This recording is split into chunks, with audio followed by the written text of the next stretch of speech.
Hello. Hello. Hi there. Stream should be up. I think, yep, it's up now.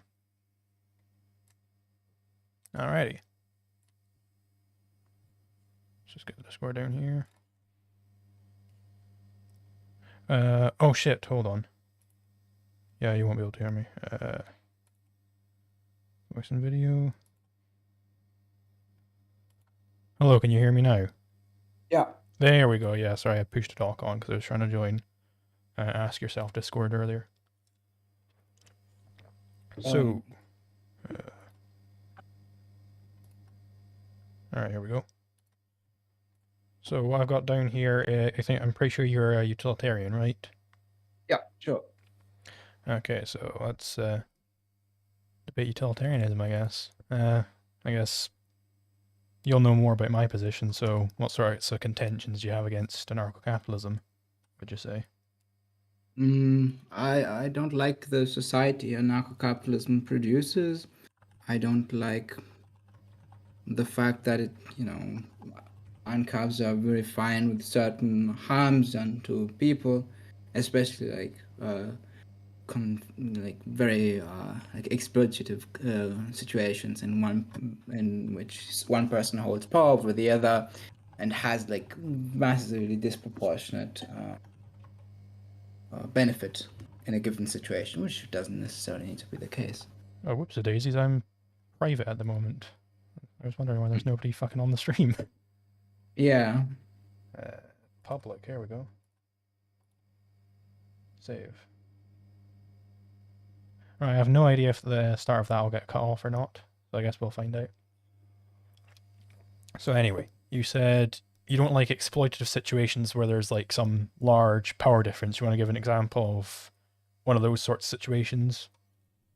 Like one person owning like a company or a company town, right, in which he has like disproportionate power over everybody, where he gets to dictate unilaterally what people do in their daily lives, how they work, how profit is distributed, and so on.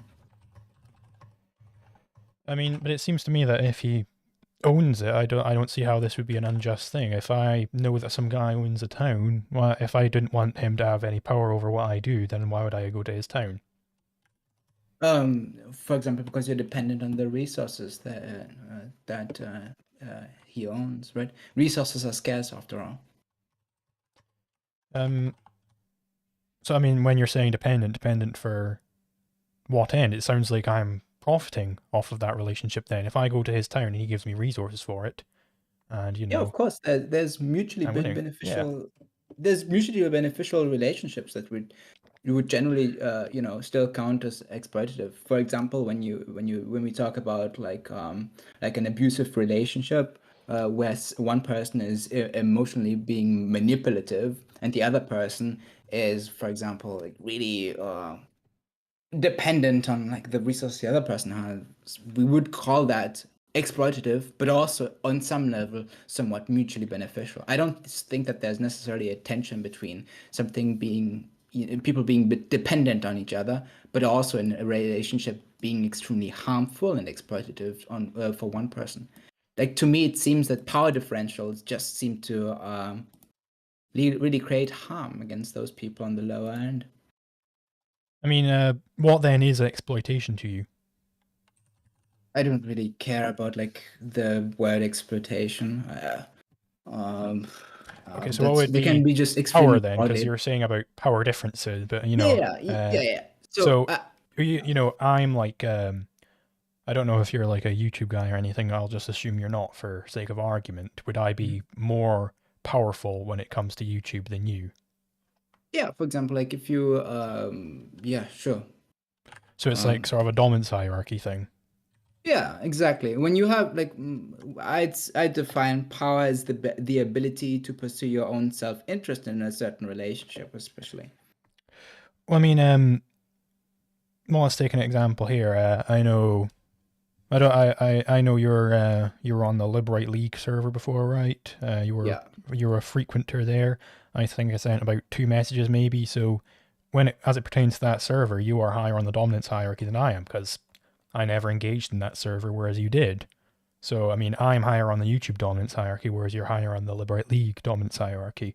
So it seems to That's me that we really are both, are we both exploiting each other there? that's really difficult for me to like understand here, especially as like the like benefit gained out of this is just like marginal, right? Depend like compared to food that you kind of need, right? I mean, how are you measuring the differences between these benefits? I don't know. I think it would generally be agreed upon that we need food more than we, for example, need joy out of like an online conversation. But you can't know that a priori, right? We can't say, we can't compare these two different types of things. All we can say right now is that we both prefer going on this debate than not going on this debate. That's Yeah, what I I can think tell from our engagement here. I think that's a fair axiom to make, man. I Yeah. think like most people would go with me there. So, like, how is it that, how are you saying that, well, we care actually more about food than about, I don't know, engaging either on YouTube or in Liberate League, I mean, I think most people would agree with me that like this is more important, right? That there's like needs that need to be met for Mm. you to be somewhat happy, right? Which Well, is there why is also people the would issue want of, for. diminishing marginal returns, right? If I already have a bunch of food, then I might, Yeah, I if I have absolutely one agree. additional unit of time, I might care more about, engaging in debate. So, like, that's my point, right?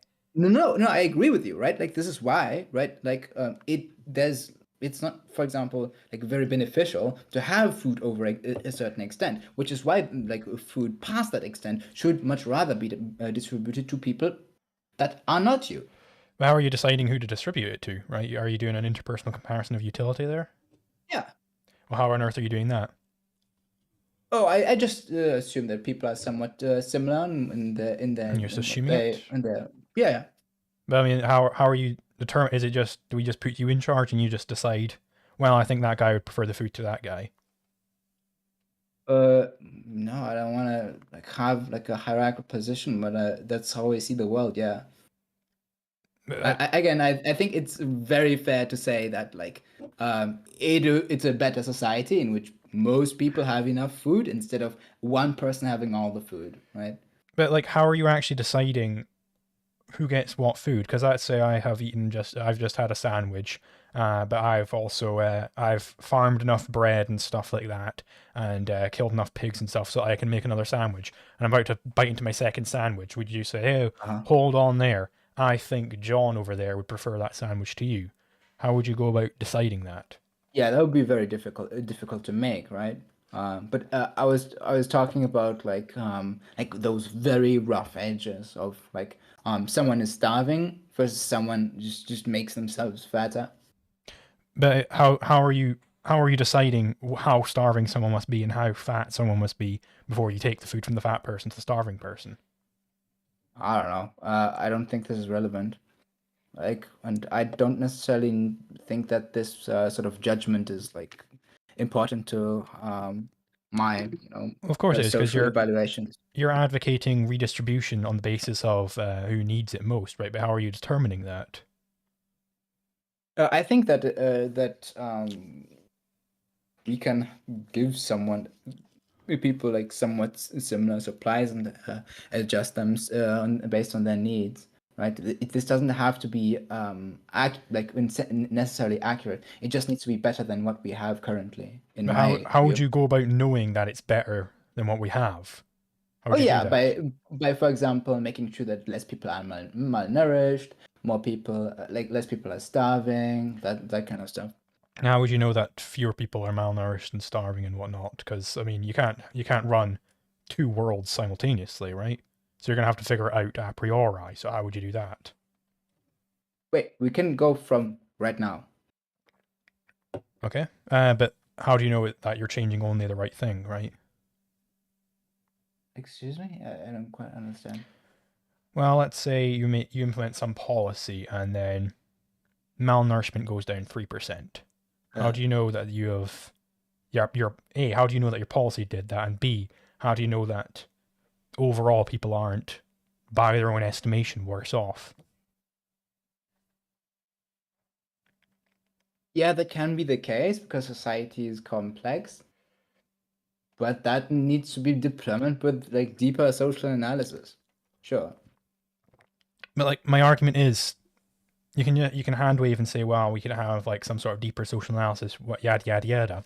But my argument is that it's all going to come down to an interpersonal comparison of utility, which is utterly impossible. I can't say that No. I like beer more than John down the road, or that he likes it less than me, or that even we like it the same amount. You can't say Well, that. because that's not what I'm talking about. Right now, we have 9 million people starving each year due to global capitalism. We have like masses of people, especially children, malnourished in the United States, right? That kind of shit is something that we can eliminate. And I think that, this would probably, like, at the amount of food that we currently have, would generally, be fine. Um, so how would you actually go about distributing all this food then? Would you have some sort of central planning or something? I mean, that would be like an economic question. We can leave that to the next economic debate. I don't really mind. Well, I mean, but you're saying that you want to have a system where we redistribute the food. How would you actually, would your system actually look like in concrete terms? I'm very like reformist, so just like market socialism probably. But I do prefer like a democratically planned economy. So do you like democracy then? Of course. Okay, would you say that democracy would bring about, I don't know, just outcomes, we could call it? Well, it enables people to pursue their own self-interest, right? And if power is somewhat equalized between people, right? Then people also have similar ability to pursue their own self-interest. If we assume that there's diminishing returns and stuff, I think that people will be more likely to, get what they need. And that would be just, right? I don't think that there's such a thing as justice, so it would be better. That's the word I'd use. So do you think democracy is always going to lead to these good outcomes? No, bad outcomes can always happen. There's currently democracies that I consider democratic, but there's still rape going on. So how are you differentiating between the good democratic outcomes and bad ones? I mean, like bad outcomes are those which harm people, like rape, murder, starvation, and No, good outcomes are like the opposite, right? so like those are like examples of something being bad, but like what actually defines it being a bad thing that democracy is arrived People at? suffering, people being harmed. Sorry, what did you say? You cut out a little bit. I don't quite understand what you want from me, right? Like, are you talking about like ethical outcomes in general, or what are you talking about democratic outcomes? Well, you said that sometimes democracy can come to bad outcomes. So how are you determine whether it be a bad outcome or a good outcome, right?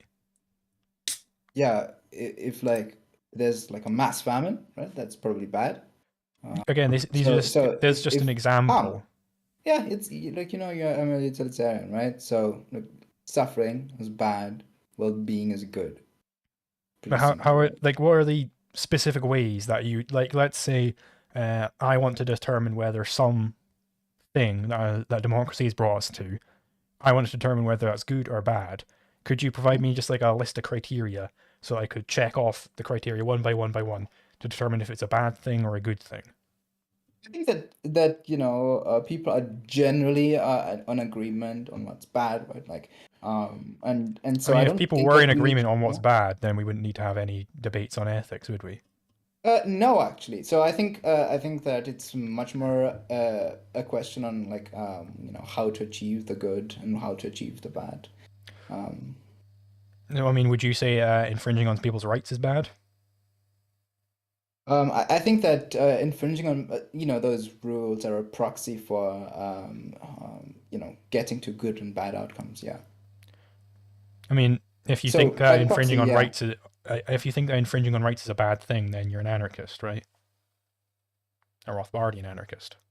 Yeah, I'm not a Rothbardian anarchist at all. So then you're fine with infringing on rights. Then we don't agree on what is good and bad.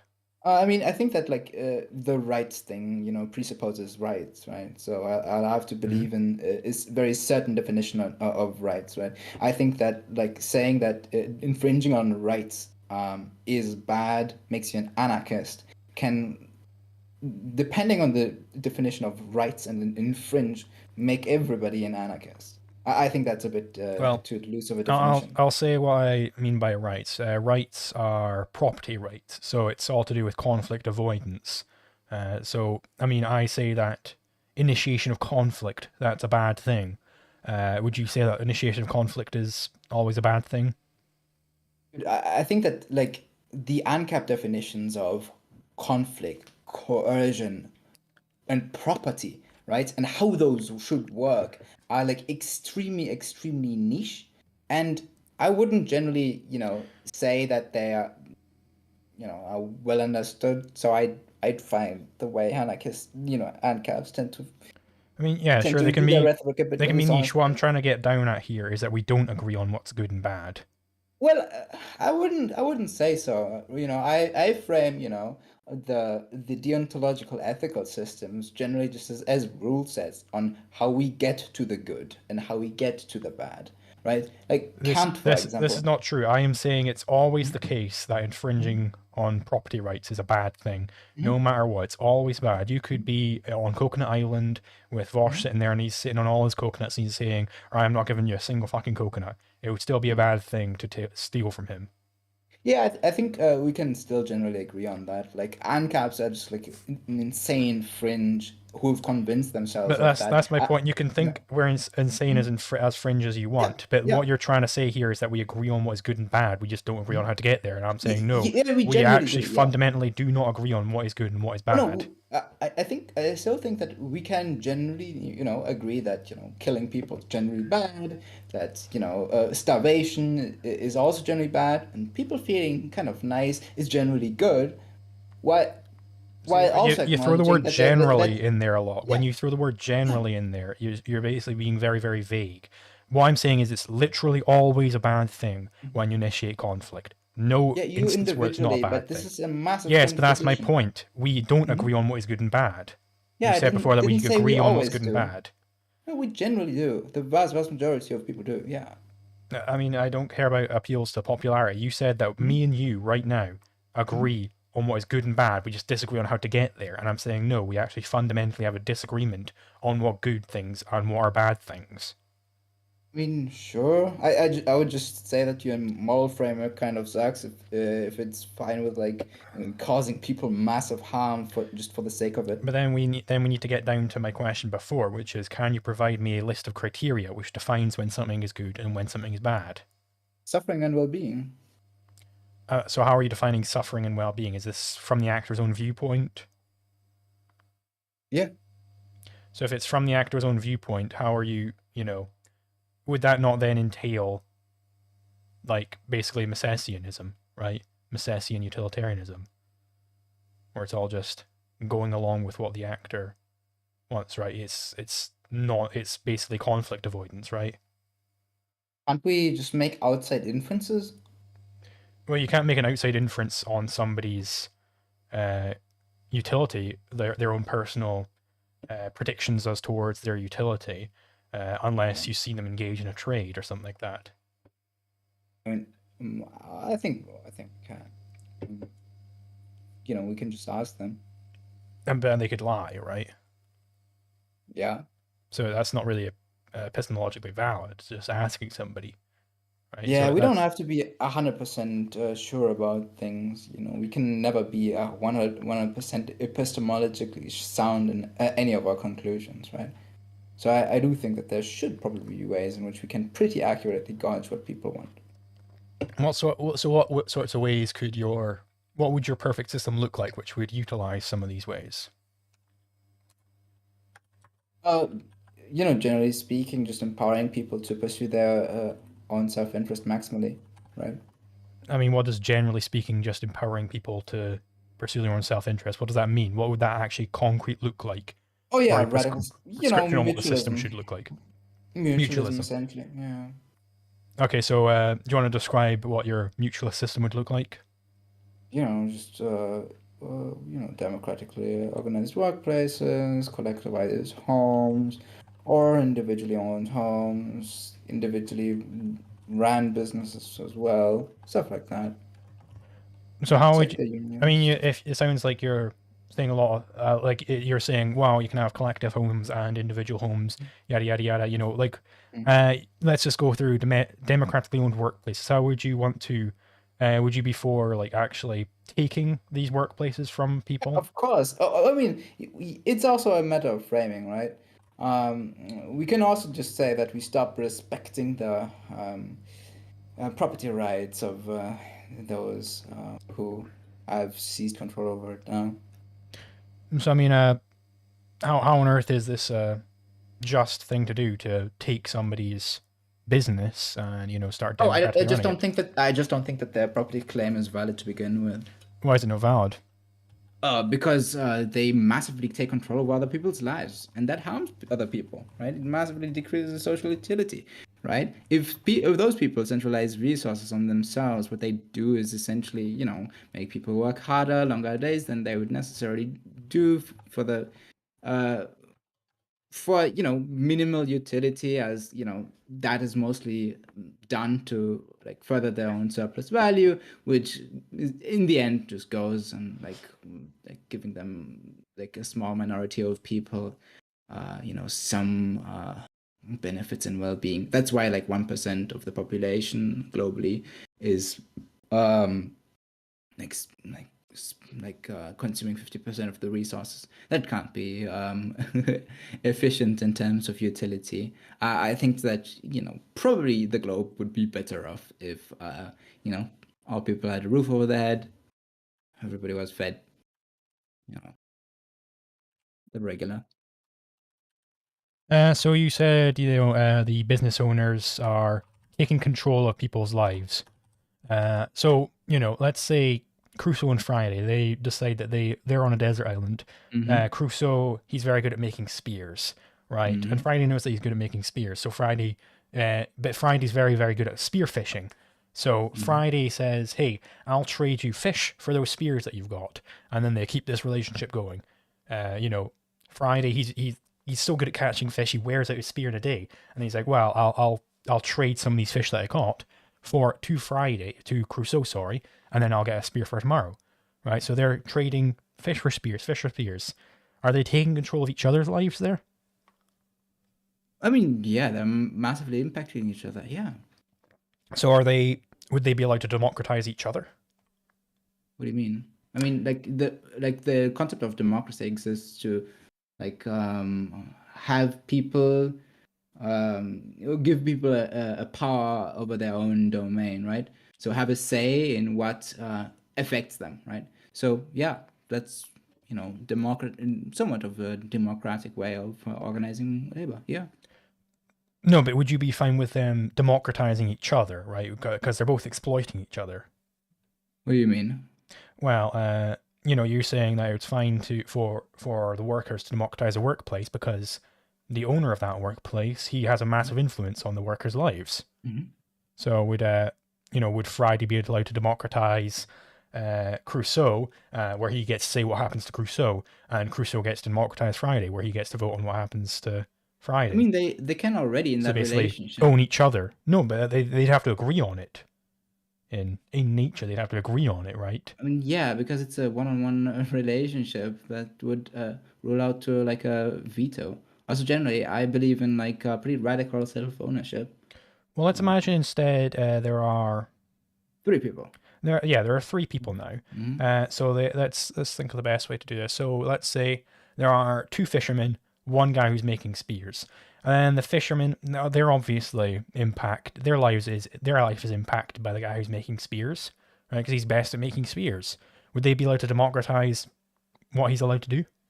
Oh, by the way, just like real quick, I think that like those individual examples like aren't necessarily relevant for me. The Where my ethics focus are on like creating rules for society which aim to improve society. But go on. Sorry. So I'm not sure if that's like beneficial. But you were talking about when it's valid to take over workplaces, because you said the property claim isn't valid when you have a Well, I massive think impact on other well, people's lives. well, I think that with the current status quo, right? I think that it would improve society if we would collectivize the workplaces that exist right now. I mean, how are you determining that? Well, via the distribution of wealth and the fact that there are people suffering while other people have massive access. But how do you know that? How do you know that taking those with the excess wouldn't just cause them to also suffer, right? I mean, Are you familiar yeah, with it the will, but Pareto distribution? yeah, So like this is distribution. It exists all across nature, right? It exists in the masses of bodies in the solar system. It exists in how many peas each pea pod produces, and it also exists in the economy. Some people are just willing to devote a lot of their time, and they're very, very highly skilled, so they end up acquiring more of the resources than other people, right? But how does that imply? Because every time they did that in a free market, at least, it was mutually beneficial. They also allowed another person to profit. So why should the lazier, the people who decided that they didn't want to invest all their lives into producing for everybody, why should they get to take from these people? well, actually, I would kind of disagree with you there. Like the Pareto distribution in economies is kind of a modern phenomenon, no?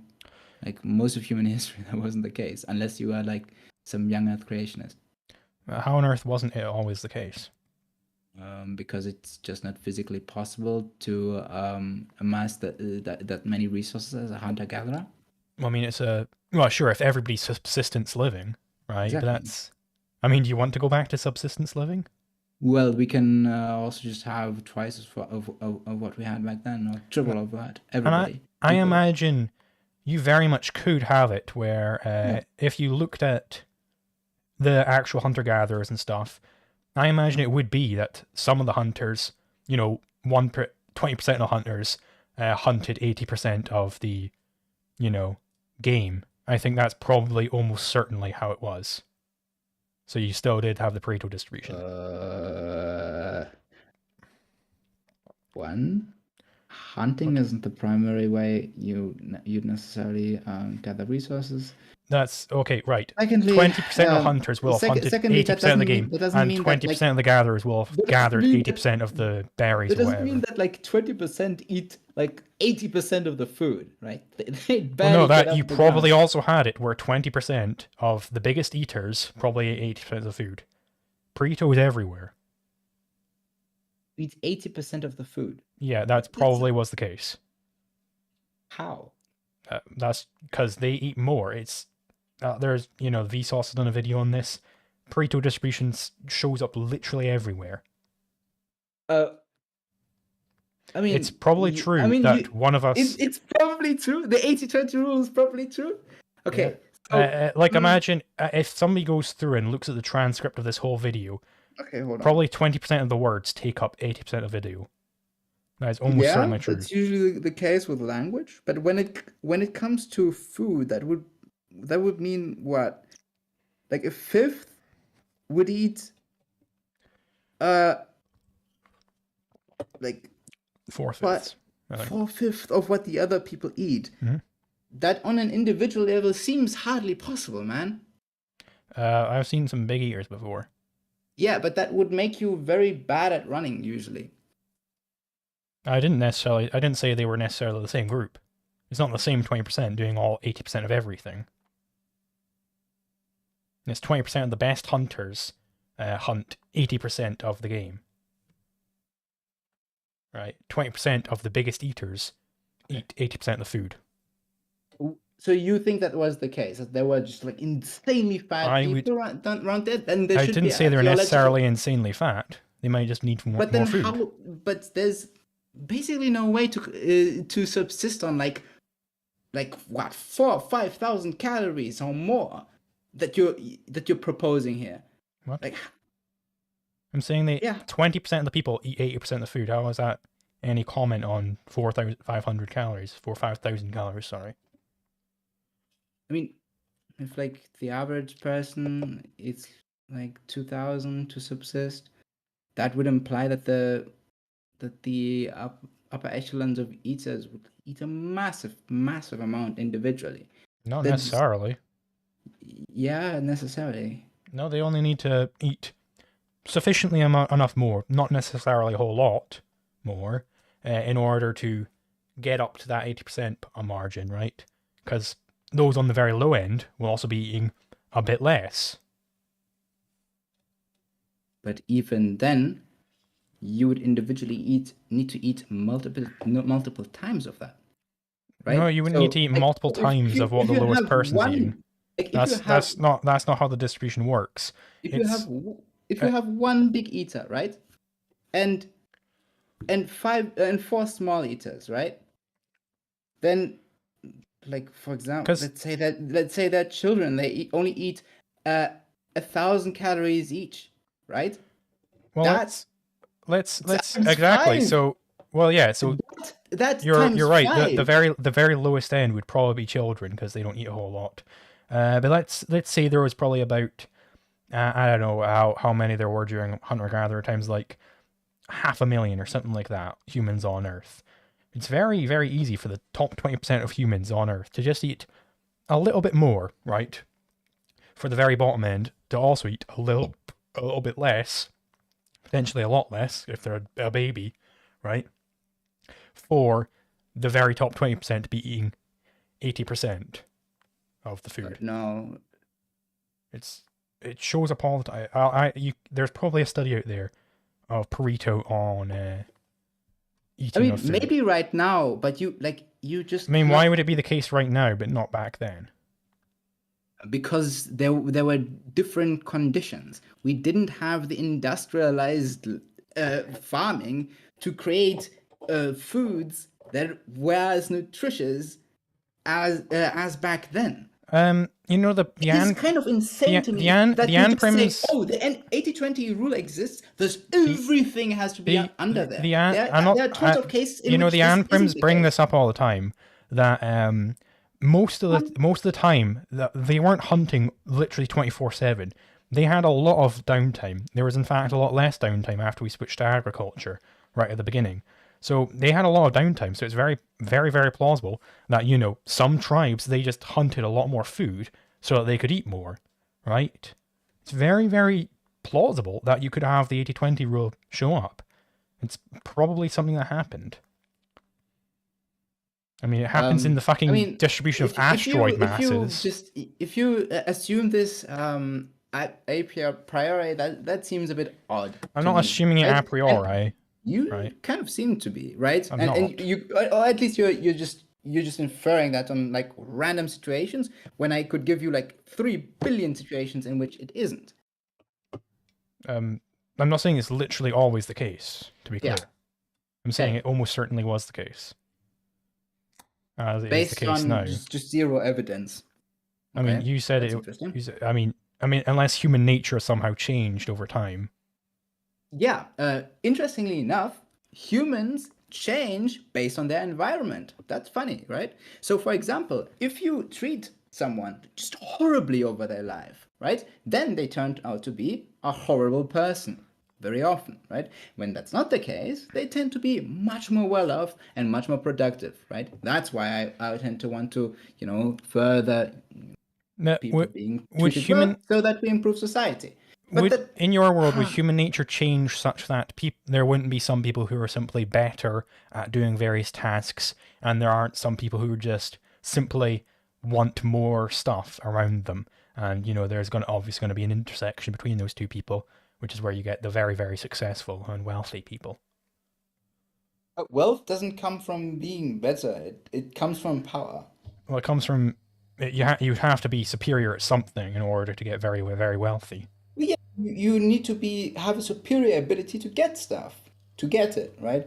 Just because I'm a better mathematician doesn't mean that I'm richer than you. It only means in a free market, you should be wealthier than the worst mathematicians if mathematics is something people desire, which very much seems to be. For example, not if my father is wealthy, not if but you're not the one getting all that wealth, exactly, are you? Right? You're not the one getting. Right? You're not the one who made all that wealth.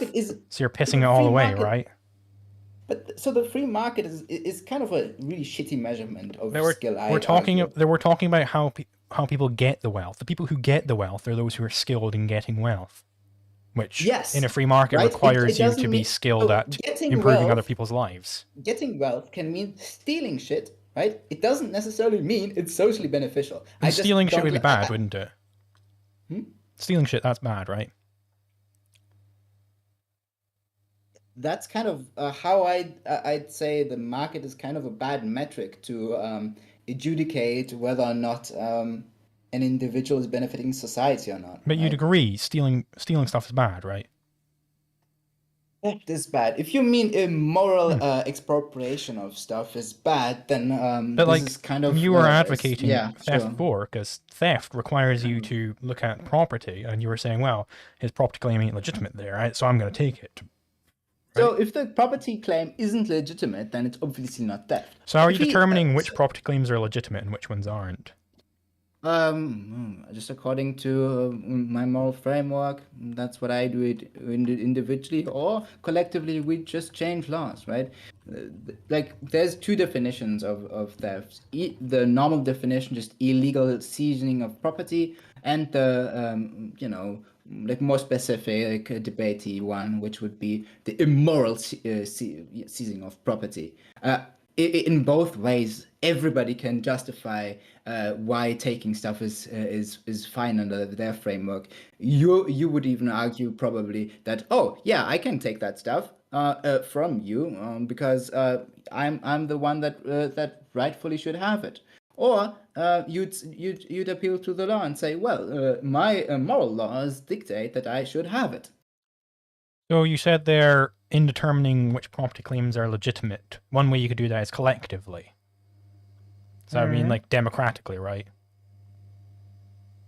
So how we determine property claims is, I think, secondary in this discussion. I think we should discuss what property claims should look like because that's what dictates or how property claims should work because that's kind of what dictates I mean, aren't these all the the same outcome thing? of It's how society you then. determine which. It's looking at which property claims are valid and which ones are invalid. So those are all the same things, right? Sure. But so I want to structure property like this. I like radical self-ownership. Therefore, people get to own their own homes. They get to own their own business. They get to own their own resources that they need. Right, but to confirm, you did say that one way you could determine a property claim to be illegitimate as opposed to legitimate is collectively. So, like democratically, like for example, with the factory, if all the workers determine democratically that the factory really is theirs rather than the capitalist pig upstairs, right, they get to take control and it becomes illegitimate then. So I see it as illegitimate because it's harmful. And you determine this collectively, right? How we do it socially is by enacting laws, right? But you are determining it Stealing is collectively. That's what you illegal. said. That's why you don't do it, right? You'll get put in jail if you steal. I mean, I don't think that's how you determine ethics. It's not just based on, well, if I don't Yeah, do this yeah. because Me it'll harm me, individually, right? as I said, Right. I determine property rights according to, radical self-ownership. So people who own their Wait, own so you determine workplace. it based on radical self-ownership? Yeah. As So in the axiom of you, self-owner, I'm sorry, what? So self-ownership. You yeah, accept self-ownership. yeah. Do you accept homesteading? No, not of course not. I don't accept people just stealing collective property from and restricting people in Why on their earth is freedom it of collective movement. property? There needs to be a justification to privatize property from other people. That when you restrict other people from accessing it. So how, I can't just homestead all around your house so that you can't go outside well, it. that's forestalling. That's silly. Right, exactly, right? So, But homesteading as such isn't the forestalling. justification of taking something that is socially accessible previously as yours privately, there needs to be a good justification, right? And I think a good justification is, oh yeah, I want to live there. I need a home. Okay, what if I Or just want to use it, right? I want to make that stick into a spear. So is that a good justification? I want to make use of that nature. Yeah, if it's socially Okay, beneficial. but that's homesteading. I That's mean, that's no. homesteading. It's No, taking of from course not. nature and making something out of it. No, there needs to be a social justification. What do you mean a social justification? Well, you can't just privatize stuff that other people are dependent upon, right? Like a But natural if it's resource. in nature, it's by definition nobody's depending on it because nobody's using it. But that's not true. Of course, that's what I mean when I say in nature. I'm not saying it's a stream that is going past and you drink out of this stream, because then you are using that stream. It's not a part of nature anymore. It's not land in the economic sense. What homesteading is regarding is it's saying, well, there is nature which is untouched by man. Nobody is currently implementing it as a means towards any ends. And So the first person who comes along and implements it as a means towards an end, they have homesteaded it. I mean, because everything affects everything, it seems like by that definition, ANCAPs can't claim any land, right? no, that's- if I, no. if I, for example, put my poop into the groundwater, right? I can't use, like, anybody else can't use that. Are you right? implementing as a means towards an end though? That's the definition of homesteading. So if I'm walking across and there's a twig coming out of a tree, right? There's a little tree branch, and nobody knows this tree exists. Nobody's implementing that tree as a means towards any ends. I walk up and I snap that branch off that tree and fashion it into a spear. That's homesteading. I've homesteaded that stick into a spear. I don't think that this is valid if it can affect other people, right? For example, if you It's by if you definition, take- nobody else is using it. So I'm not affecting that what anybody doesn't- else is doing. By doesn't- definition. But that doesn't mean that somebody might have better use for it in the future, and that doesn't that. Okay, doesn't better mean use. that What you just said nobody- there is an interpersonal comparison of utility, which, as I explained above, Yeah. is impossible. Yeah. It's not possible. You can't compare utility. You Of can't say course- of you can't course say I that can. John's use of it would be better than my use of it. Of course, I am able to do it because I did it in the past. However, you just contend that. How on earth can you compare the utility? So you have Crusoe and Friday. Some Friday is saying, "Hey, my use of that spear would be better than Crusoe's use." How would you figure out who's right? Yeah, for example, does it help you survive? That probably would be very. No, important. can you give me It's like a fun. list of criteria to determine which one's use yeah, would be sure I more can, would be but, better? yeah, Okay, sure I can you give me but that then? Yeah, sure I can, but I think that's kind of irrelevant. I think society generally It's agrees. utterly not irrelevant.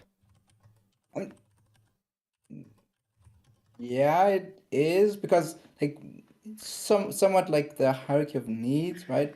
Where you No, need. because your entire system here, your entire Yeah. objection to homesteading here, which if you accept self-ownership and homesteading, you are a Rothbardian. Just to be clear, why this is important is your entire problem with homesteading is, well, at some point down the line, the person who homesteaded it, they might not have the best use of it. Their neighbor might have a better use of that thing that they homesteaded.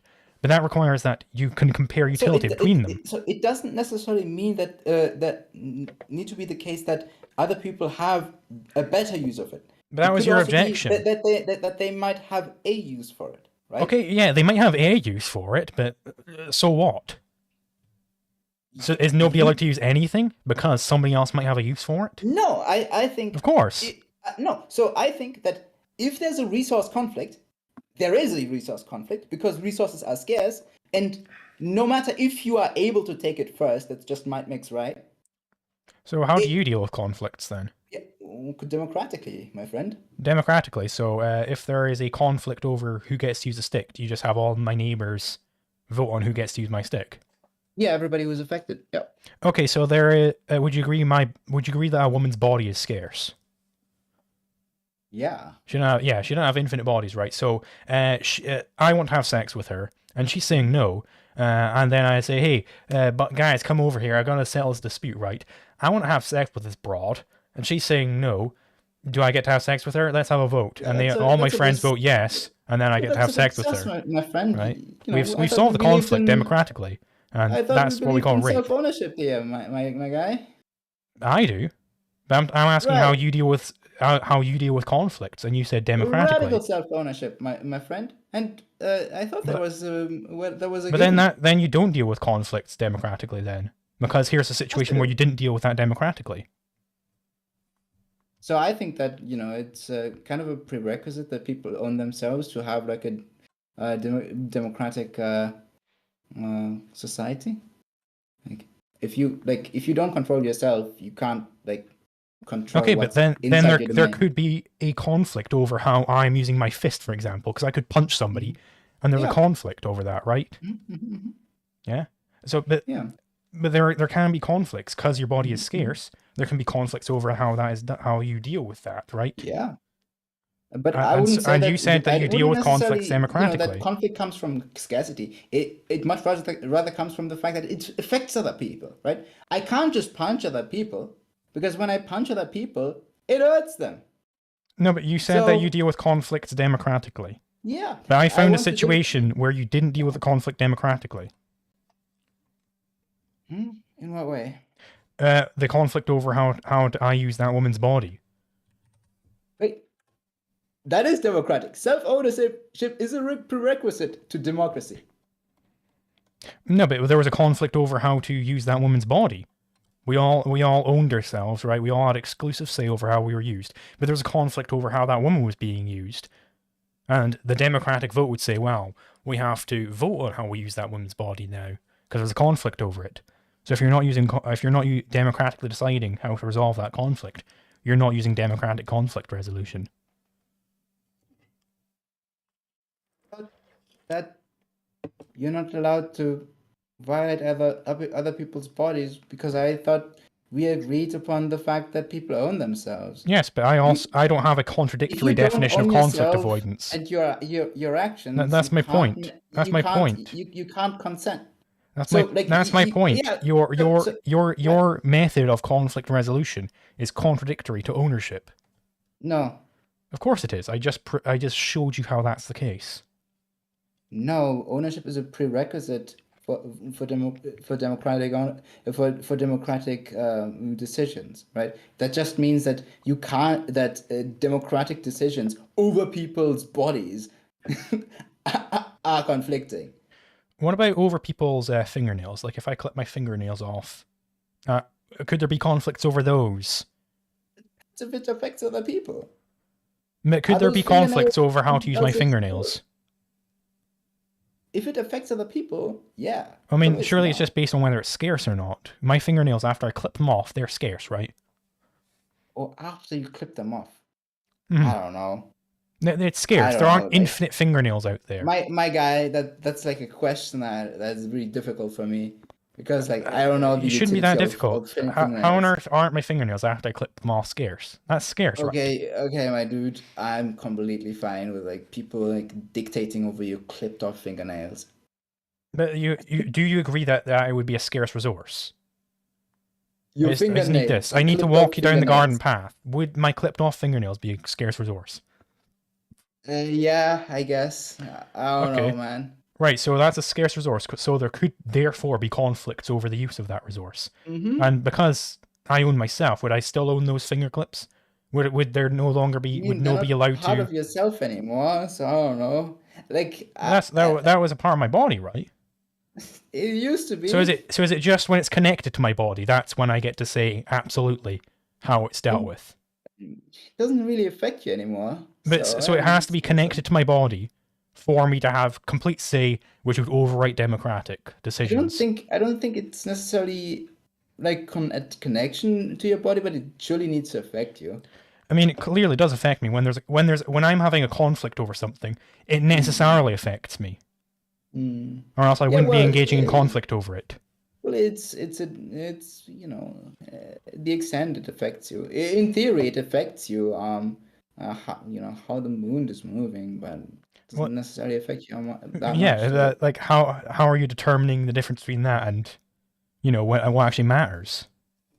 well, it's the impact it has on like your well-being, of course. How are you determining that?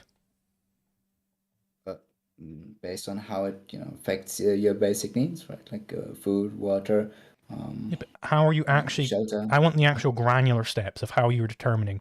Well, the conflict over this scarce means that is not up to the say of democracy anymore.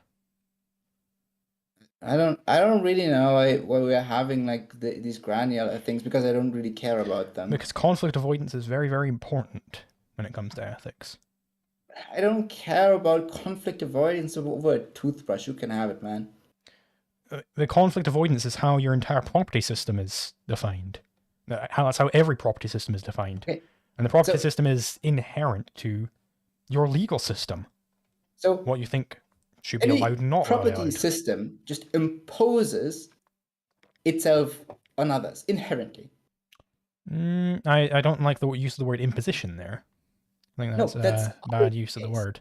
When I no matter how justified your property claim is, I can still disagree with it. Yes, but I disagree that that's me imposing something on you. I think the person who is aggressive is trying to impose himself on the other person. If I take your shit and you disagree with it, and then okay, you shoot right. me. If a woman, if I want to rape a woman and she says no, I'm not gonna like. Whoa. Wanting to rape a woman, okay? That's kind of triggering, man. If I try to rape a woman and she says no, I'm not gonna let you rape me, is she imposing herself on me? I don't think so. Yeah, of course she's imposing herself on. That's a weird use of the word imposition, but okay, I guess I'll go with it. Killing someone is imposing. No, she's just not letting me rape her. I'm not saying she's killing me. My guy, that's what your ANCAPs do all the time, right? So you have a like you kind of conflate cause and effect with like ethical blame very often. Just because you cause the death of someone else doesn't mean that you're necessarily to blame for it ethically, right? What are you talking about? For example, if that woman stabbed you in the face for being a creep, right?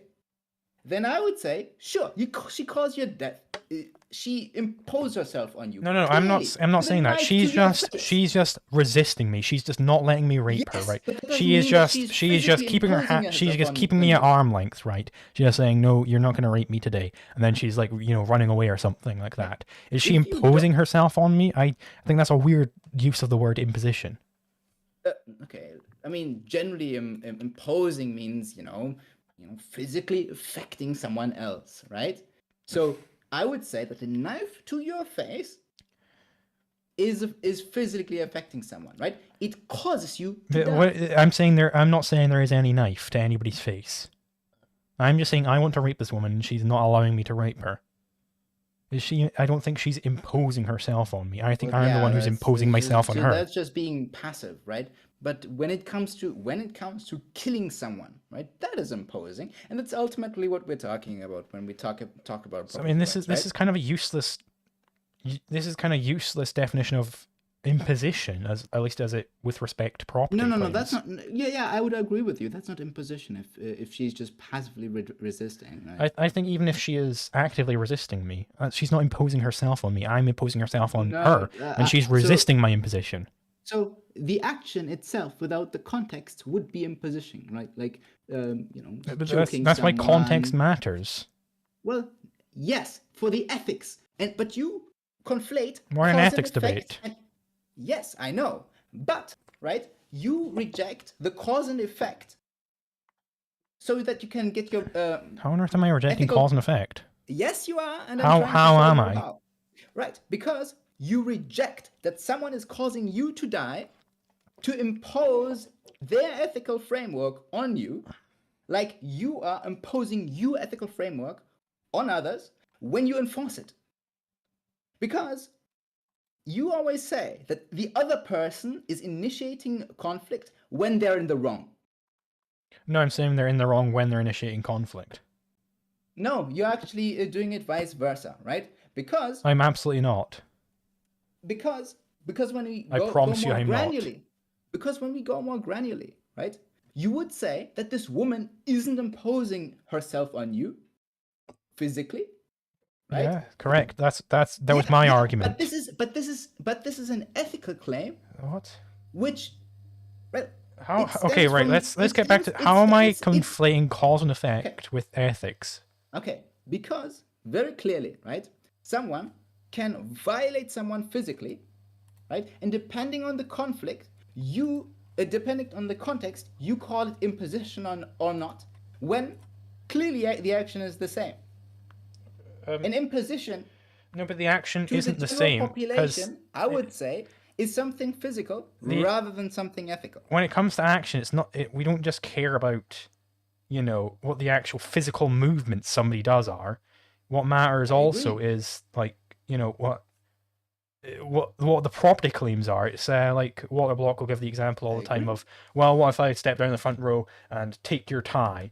Did I rob you? Well, that depends on whether I own the tie or you own the tie. Whether the action is robbery depends on who owns the tie. I agree. Yeah, so how am I conflating cause and effect in ethics? Because you're rejecting that you're imposing the ethical framework when you physically are. What? You are physically imposing your ethical framework on others. I'm physically imposing my ethical framework on others with violence. Am I doing that right now? I mean, that's what you want to do, right? Yeah, I would be violent to those who are committing crimes. Exactly. Okay. So, therefore, my point that any ethical system is gonna be physical imposition on others. Not necessarily. So, of course, necessarily. No, I could say that I could assert Rothbardian ethics all the livelong day without ever being violent to a single person. I agree, but that doesn't necessarily. Okay, so but then you said that ethics is that asserting an ethical standpoint is necessarily being violent towards people. I mean, then you're kind of not enforcing the ethical system, right? Okay, but you don't have to enforce an ethical system to assert it. Okay, I mean, like if it's just your opinion and we can ignore you, sure. Okay, but you said asserting an ethical standpoint is necessarily violent. No. Then what I said is obviously dumb, right? What I should have said then is that enforcing, not asserting, an ethical standpoint is necessarily violent. Of course it is, right? Sure. So but I mean, violence isn't always bad, right? Yeah, right. When I do it, it's good. When ANCAPs no, it's not when I do it, it's good. It's when it's ethical, damn. it's good.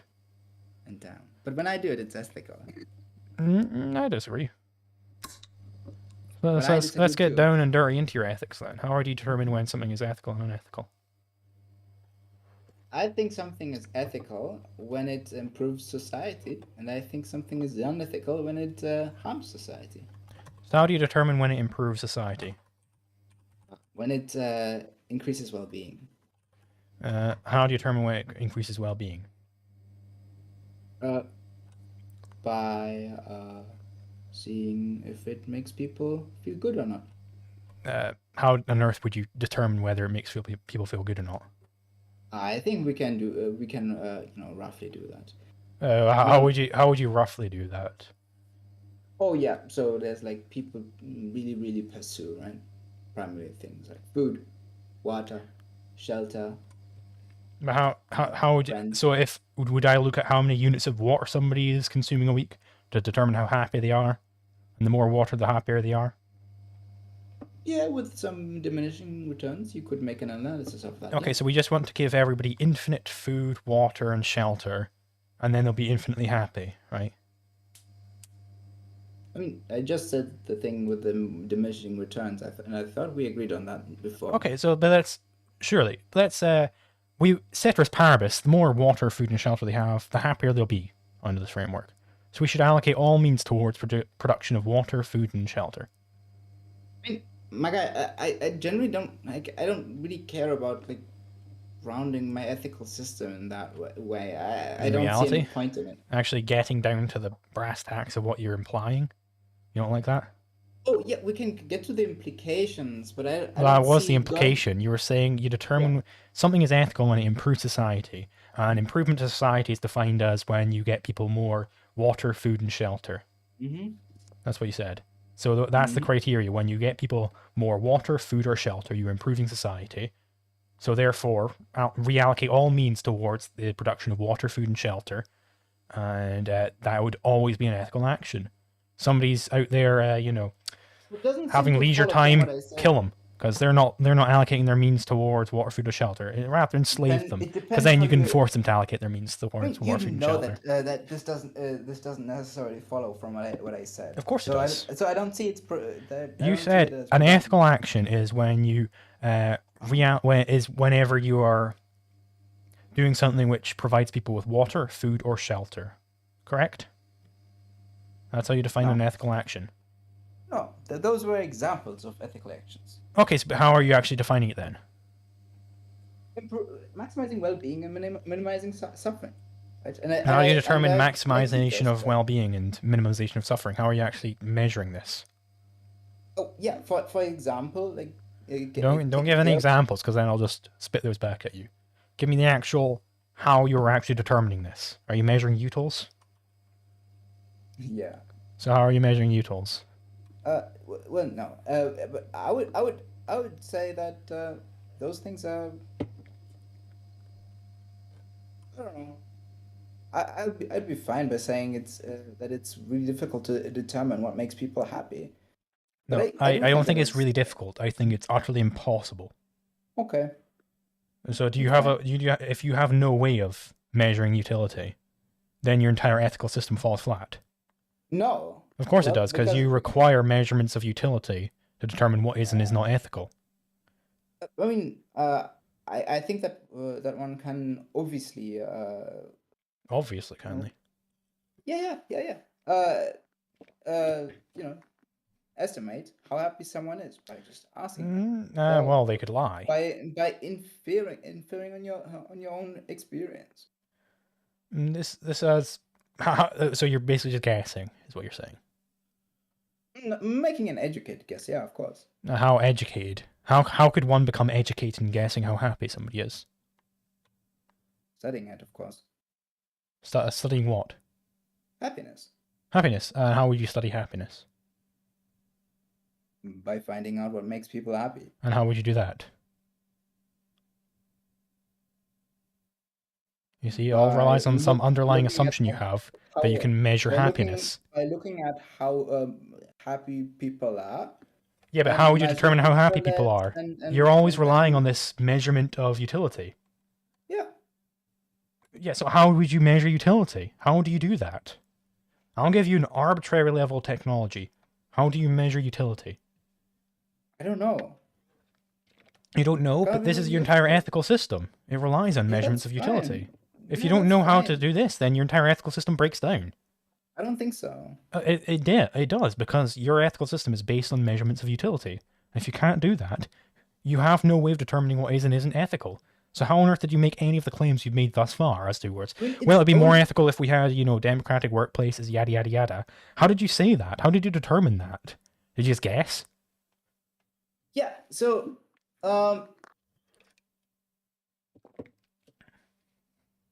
because we can actually, we can ask people if they're happier in one workplace over the other, yeah. So you're just asking people, so it's all about preferences, right? No. That sounds like what you were saying. You said they'd be happier in one workplace than the other. That's preference. I mean, it's fine to have an ethical system which has a complicated metric that I don't understand fully because it's complicated. But I mean, how did you determine any of what you said if you don't understand your own ethical system? I estimated, bro. But how estimated based on what? On inferences based on experiences, scientific measurements. But how did you make any inferences based on anything if you don't understand how to do anything based on your ethics system? I mean, I do, right? But how? Because I can ask people how happy they are on a scale from 1 to 10.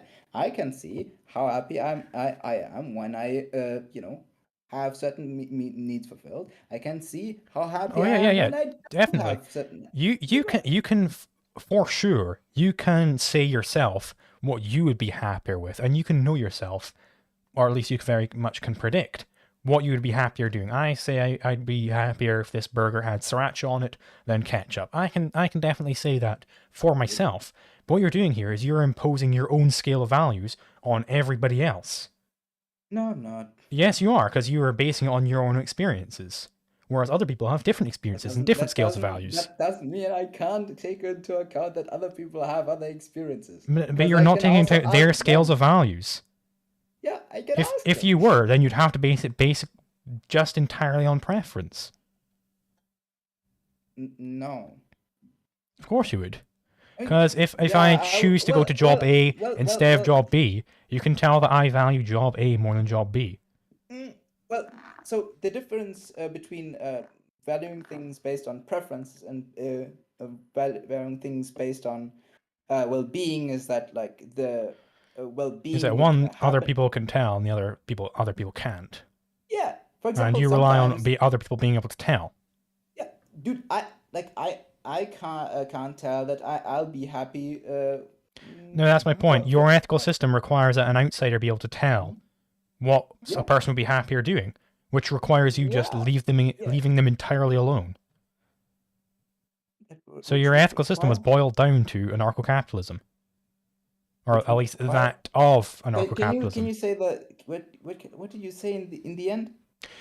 So basically, your ethical system requires that you leave other people alone to see what their preferences are, or else you don't know what they prefer. You don't know what they'd be happier doing, because you cannot tell what would maximize their welfare. I don't a priori. see how you leave people alone. I need to go to people to ask them. No. You need to allow them to show you their preferences. Absolutely. Right? This is So you why need people conflict need this- avoidance. Yeah. This is You need why people non-aggression. this- Yes. Why? This is Yes, why the people need non-aggression this radical- principle. Yeah. This is why Where we have arrived at Rothbardian ethics.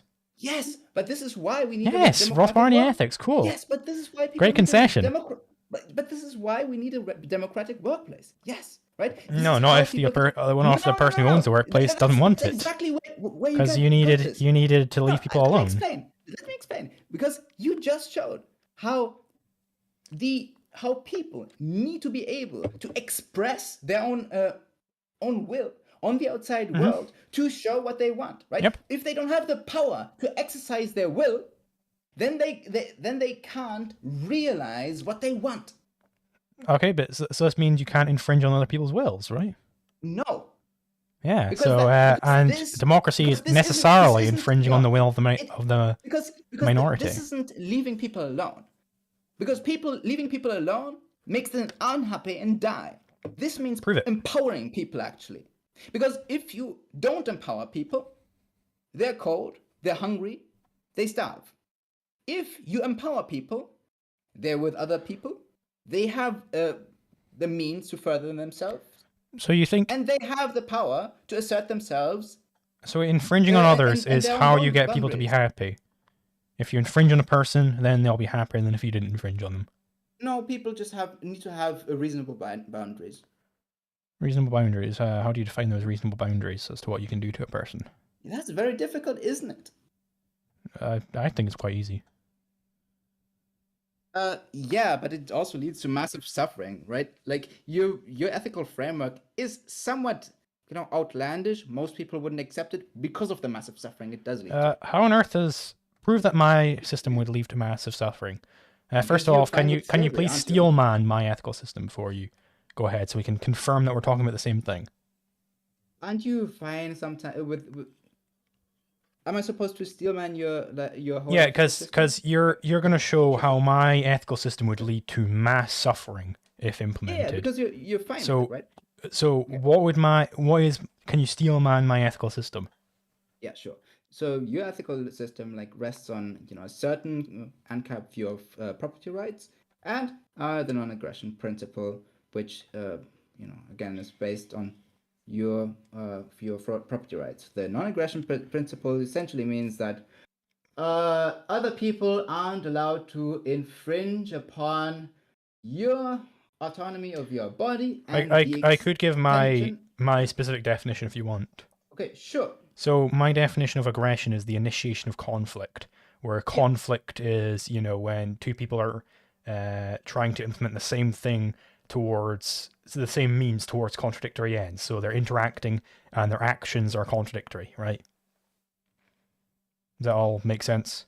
How can actions be contradictory? So let's say I want to use a stick for spearfishing, and you want to use it for stoking your fire, and we can't both do the same thing at the same. We can't both. I can't spearfish, and you use it for stoking your fire at the same time. These are Yeah, that's contradictory ends. They can't yeah, both that's the occur. law of non-contradiction. Those two Yeah, things can't happen at the same time. So yeah. conflict cannot physically occur. So that's no, but that's we both are trying to implement it as a means towards those Yeah, contradictory ends. but So that's a the conflict. actions can never occur. So how No, can only conflict one ever of the occur? actions can actually go forth. Only one of those ends can So the actually. conflict is resolved. Only one of those ends can actually be achieved. You're correct, Yeah, but at least within the present, right? yeah. But the conflict over the scarce means of that stick is when we're both trying to implement it towards contradictory ends, the ends that cannot both occur simultaneously. That's what a conflict is. I mean, you can't try it simultaneously, can you? That's my point. When we're both trying to implement that stick as a means towards contradictory ends, that is conflict. So let's say you and me, we're both fighting over this stick, saying, "No, I want to spearfish. No, I want to stoke my fire." Wah, we're both trying to implement it as a means towards So like contradictory ends. so like a conflict of like what people want to do with the certain A resources. conflict over scarce means towards contradictory ends. Conflict over scarce means towards contradictory ends. People want to do different things with the same shit. Yeah. Okay.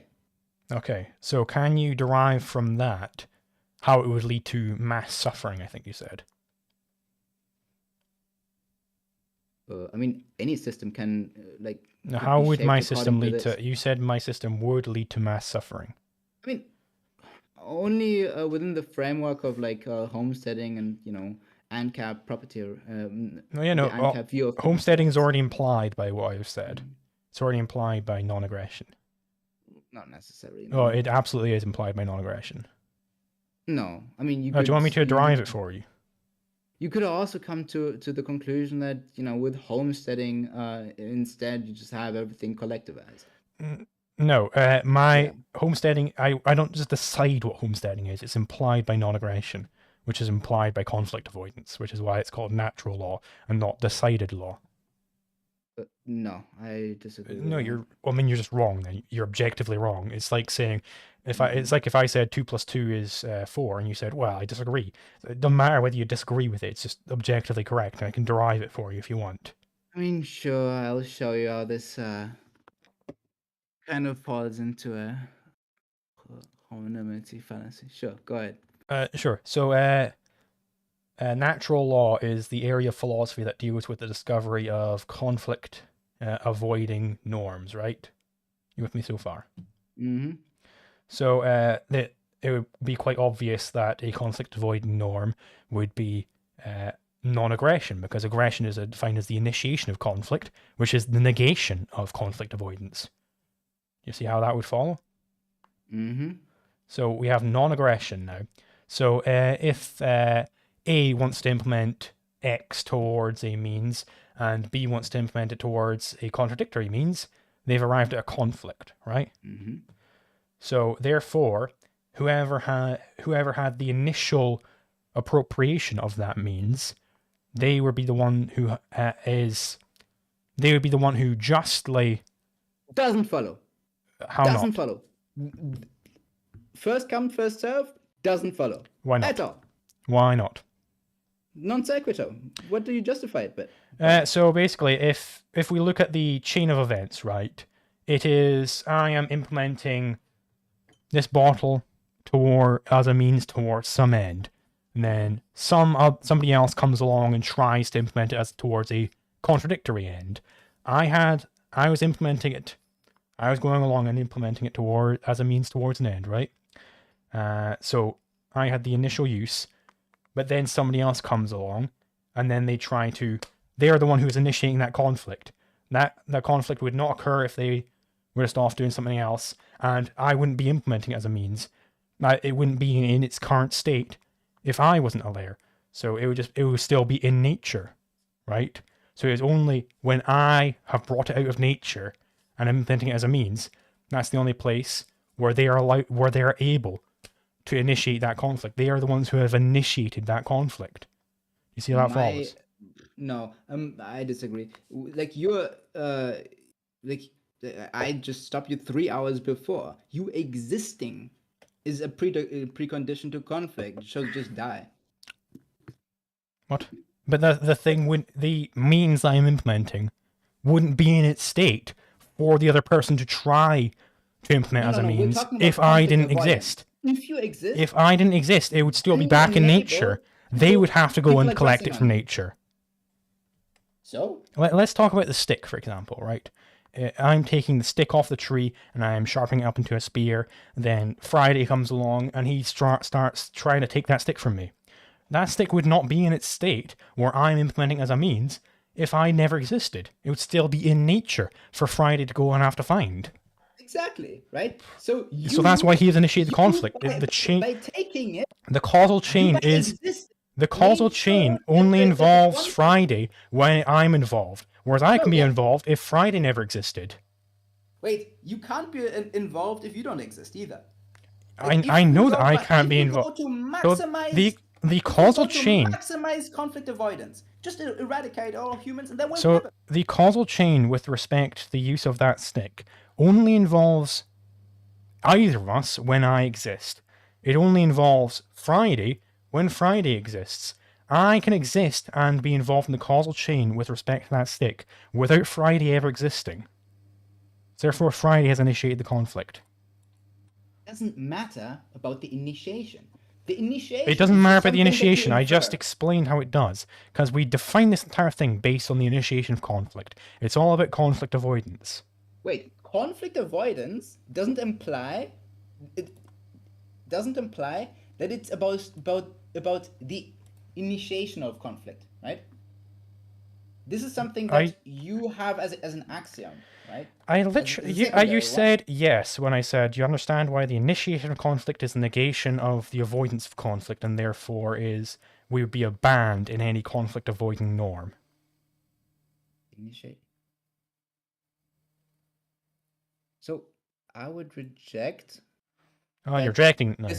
I would, yeah. Sorry, I would reject that. This is that this would be the maximally conflict avoiding norm. The maximally. I don't care about maximally conflict avoiding. Yeah. I say that it necessarily any single conflict avoiding norm must be the negation of must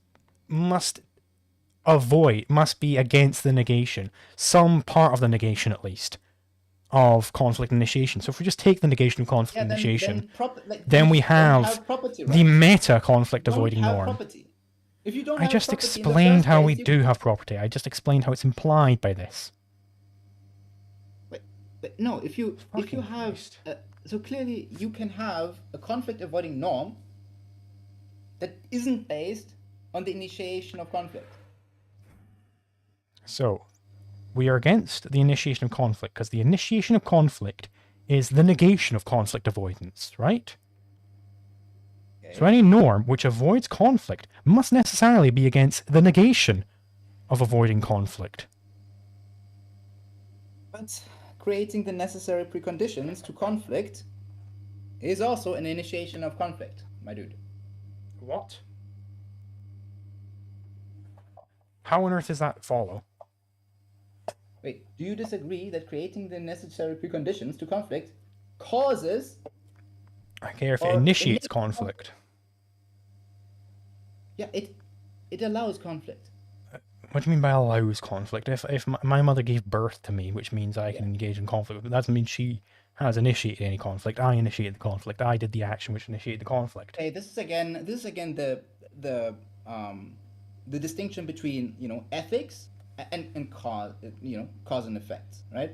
Your mother of course caused the conflict. If she didn't give birth to you, then you couldn't have caused the conflict. Yeah, the fucking amount of hydrogen in the sun caused the conflict, because otherwise humans wouldn't evolve. Fucking Christ. Exactly. This is reductive. It's entirely ridiculous to go back to that level. That's She didn't avoid. It's weird It's just a because distinction between cause and effect. this is a and system based. ethical blame. This is a system based upon human action. So what matters is the actions involved. When I act to do something, I am the one who's done that, So didn't not my your mother. mother act to have a child? I'm acting. Yes, she acted towards having a child, and I am. She doesn't. She's not acting towards having this debate right now, though. I am. But she's a necessary precondition. So she caused that debate. Yes, so obviously. is the fucking amount of hydrogen in the sun. Christ. Yeah, I agree. Yeah, being a necessary precondition doesn't mean you're the one acting towards it, though. Of course you are. Is it- De facto, yes. No, she's not If I acting shoot towards a having this bullet at debate you, right now. That obviously is a My mother necessary is not precondition for you to die. My mother is not acting towards having this debate right now. I don't think you understand what I mean by action. So yeah, ethically speaking, right? You don't consider this an action, but that doesn't mean We're that speaking of physically speaking. purely of conflict avoidance. Conflict is based entirely on action. I gave the definition earlier. Unfortunately, So all that matters right? is action. So the issue is that there are two that you're like.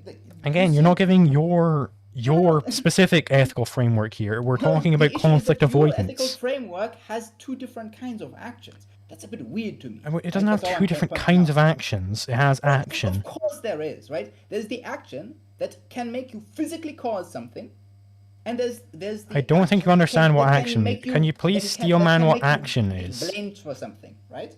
Can you please, like, tell me what you define action as? Action means affecting the world around No. you. That's not what I mean by action. I mean action in the praxeologic sense. Action is implementing something as a means towards an end. Well, yeah, that would be. What do you mean, well, yeah? You Yeah. didn't say that. Sorry, what do you mean? You said something different than my definition of action. Then when I said you said, well, yeah, as if you knew that, but you didn't know that. You said something different. Yeah.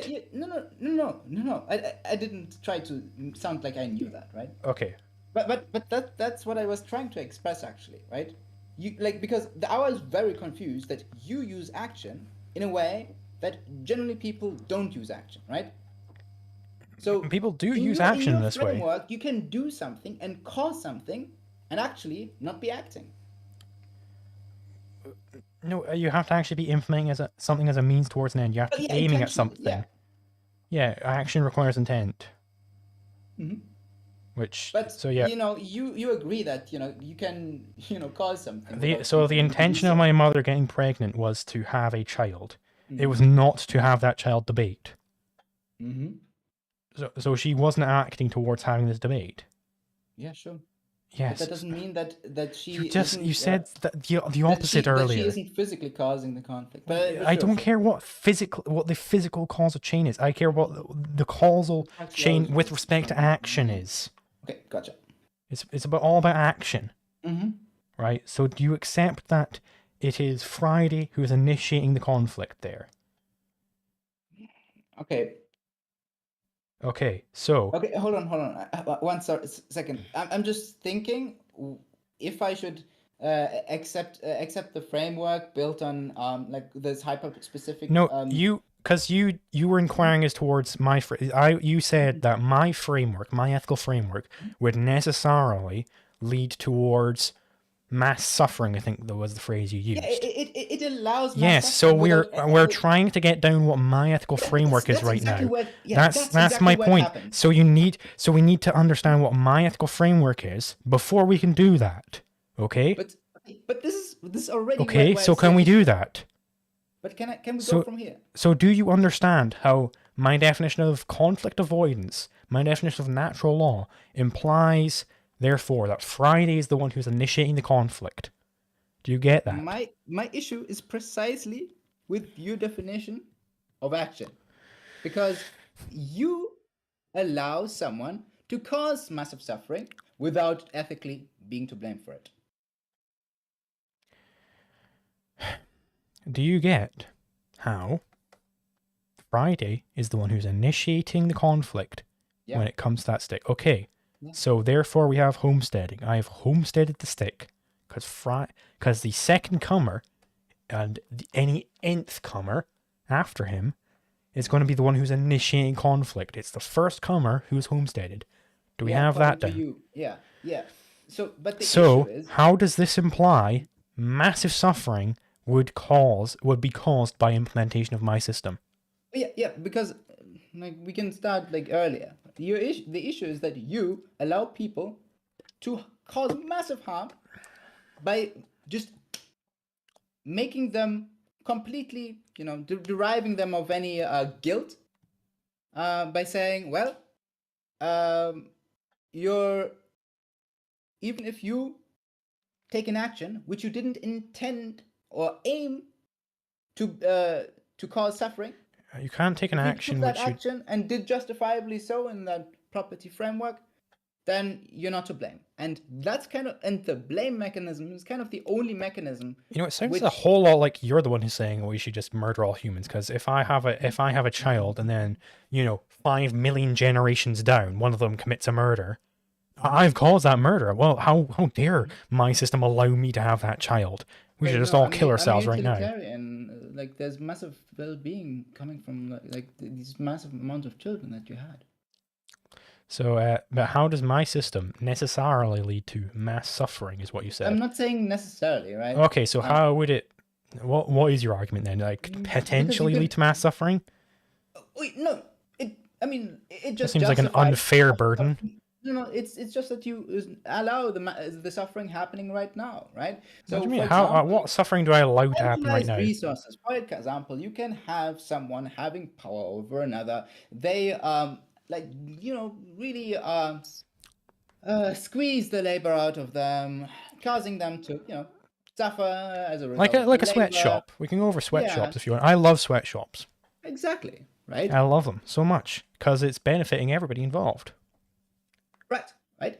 But I could also say... So imagine if the sweatshop owner didn't exist and there was no sweatshop and everybody's... Oh, sorry, kids. Back to fucking subsistent farming you go. Back to the thing that you don't like as much. Back to the thing that you, by definition, do not prefer. Why can't they collectively own it? They can't manage a factory. They're too They're too dumb. They're brown. Don't you know? Of course they can. They necessarily don't have the skills. They might have the skills by some freak of nature, right? But the person who has demonstrated that they do have the skills is currently running it. More ability than one. Somebody. But how would democratic control bring about anything where they would have the skills to run it?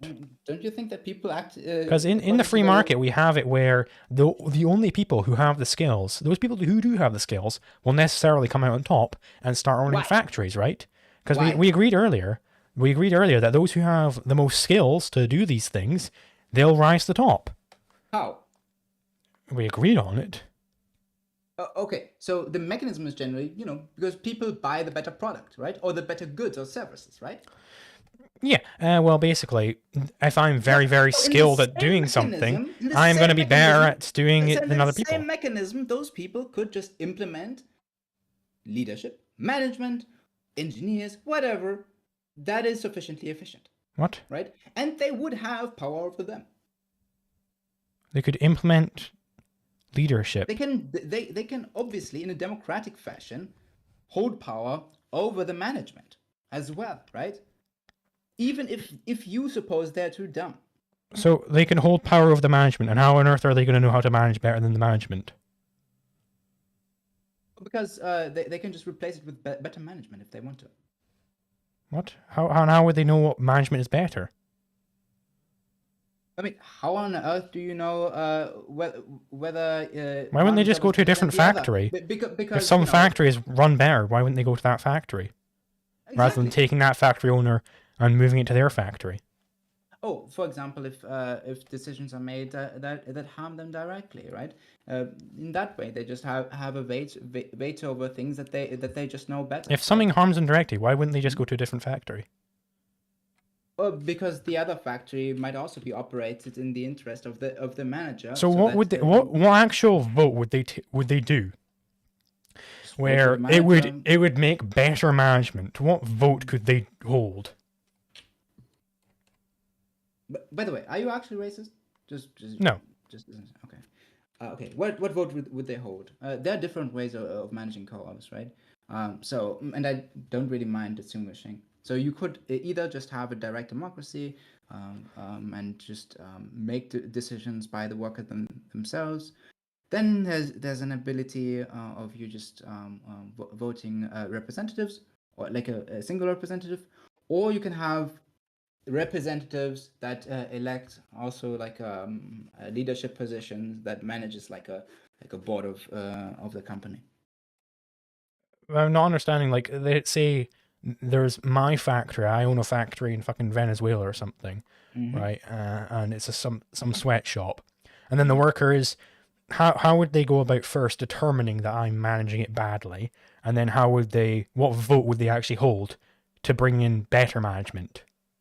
So they could just like tell you to do it because they have power over you, and they'll just fire you if you do it differently. For example, if you allocate What yourself. policy would how would they know which policy is better as it pertains to the management of this factory? Oh yeah, for example, when you just pay yourself out like $1 trillion. Okay, so so the people who are in charge, they might just overpay themselves, right? Mm-hmm. And so if all the workers are in charge, why wouldn't they just say, well, I think it would be better if the workers got a whole bunch more money? Yeah. Yeah, so what would be the check and balance on the workers to stop themselves from paying themselves too much? Market forces. So when they go bankrupt. Yeah. And is that not also the truth for the owner of the business? No, I mean Why not? because the owner of the business, if they have the power, they will pay them themselves No, but that's more that's my money. point. You said what would stop the workers from paying themselves too much? Well, if they paid themselves too much, they'd go out of business. But is that not true for the owner as well? Yeah, but what we see is that worker-owned businesses pay the workers work. So clearly, right, No. You the said owner that doesn't need to be the paid as reason much. why the workers wouldn't pay themselves too much is because they'd go out of business if they paid themselves too much. But Mhm. why would that not also be true for the owner of the business? Oh, because the owner doesn't need to be paid. Like the owner just owns What stuff. do you mean the owner doesn't need to be paid? If you just own stuff, like, what? Yeah, but your point is you want the workers to own it instead. Yeah. Yeah, and the reason why the workers wouldn't overpay themselves is because they'd go out of business if Yeah. they did. So why wouldn't that also be the case for just the owner of a factory Oh, and he's got a bunch of non-democratic workers? so like the issue is the, like I thought you just know the kind of the like lefty critique of like centralized power on workplaces. So the issues what leftists have with centralized power of workplaces is that when one person owns the workplace and controls what everybody does, they have the ability to just like get money for free, right? Do you own shares? No, not at the moment. Oh, okay. Now, if you own shares in a company, right, you get yearly dividends, or if you're lucky, the value of the company increases, right? And that would give you the ability to just get money from the labor that the people do under you, right? And that isn't necessarily And and you'd be outcompeted by people who actually do the work, though, right? Like Elon doesn't Musk, he matter. works You like still get 100 hours free a money. week. So It doesn't matter. You still if I get just free do money. nothing, I'll get outcompeted. So I'll go out of business. That's why I wouldn't do it. No, that's where managers come into play. Managers are people who do the actual labor, who are like in the end are also workers, right? Because they organize the company. They are, in the end, usually responsible, responding to like a board of directors, and that's how a company in the end makes profit. The people who own stuff tend to be people who are really good at trading trading shares or just own chunks of really large businesses, which is why in the end, And right, arbitrage the is a great people thing. doing the actual productive labor. Arbitrage keeps up the price mechanisms between the entire economy. Shows what's wanted and what isn't. So trading shares, that's a very, very valuable thing. It's integral to the economy. No. Mm-hmm. So, do you disagree with the whole price mechanisms thing? Between between industries, yeah. I mean, so you dispute the knowledge problem? The knowledge problem. Hmm. No, I just think that the market is inefficient. I mean, if you don't, so you think the knowledge problem is a thing. So how would you go about solving the knowledge problem if not through price signals? The, the price signals don't solve it. Okay, but so how would you solve it? Just make a better estimate. What do you mean? How would you go about making a better estimate? What do you mean by that? First off, do you know what? Can you just explain to me what the knowledge problem is? I just forgot there. So, okay. I actually don't know what the knowledge problem Oh, is. I assume. but you said that we'd solve the knowledge problem through better estimates. Okay, I thought Weird. what you meant by the knowledge problem was like the fact that it is impossible to replicate market actions via calculations, right? No, I mean that's part of it. So the knowledge problem, the Hayekian knowledge problem, it's basically saying that, right, so the problem of economics is really one of the distribution of knowledge. So all knowledge as it pertains to economic problems is initially subjective and distributed upon each of these subjects. So each individual person will have some subjective knowledge about what problems are most important to them and which means are most important to them and how they think they should allocate these means and how they predict this will affect their own utility, right? And the problem of economics is how do we communicate that knowledge towards every other person in the market, right? Or maybe in the centrally planned market being just a general term, right? How do we communicate to every other person in the division of labor, I should say? So there are basically two ways you can go about communicating this knowledge. You can either communicate it centrally, which is central planning, or you can communicate it through price mechanisms, decentral planning, where each individual plans for themselves and they communicate their plans to everybody else through price signals. That's the gist of it. Central planning central planning works via price setting, right? Usually, so yeah. So the central planner, they can work where they decide a price on everything, right? So yeah. that's how that's still them deciding it. Whereas when I speak of price signals, I mean where I signal to everybody else through purchasing or selling something, setting my own prices on things. I communicate the problem to everybody else. So right now, right, we have the ability to pretty accurately. But which way would you solve that problem? Like through central planning or through decentral planning? Yeah, I would say you can have a centralized planning that.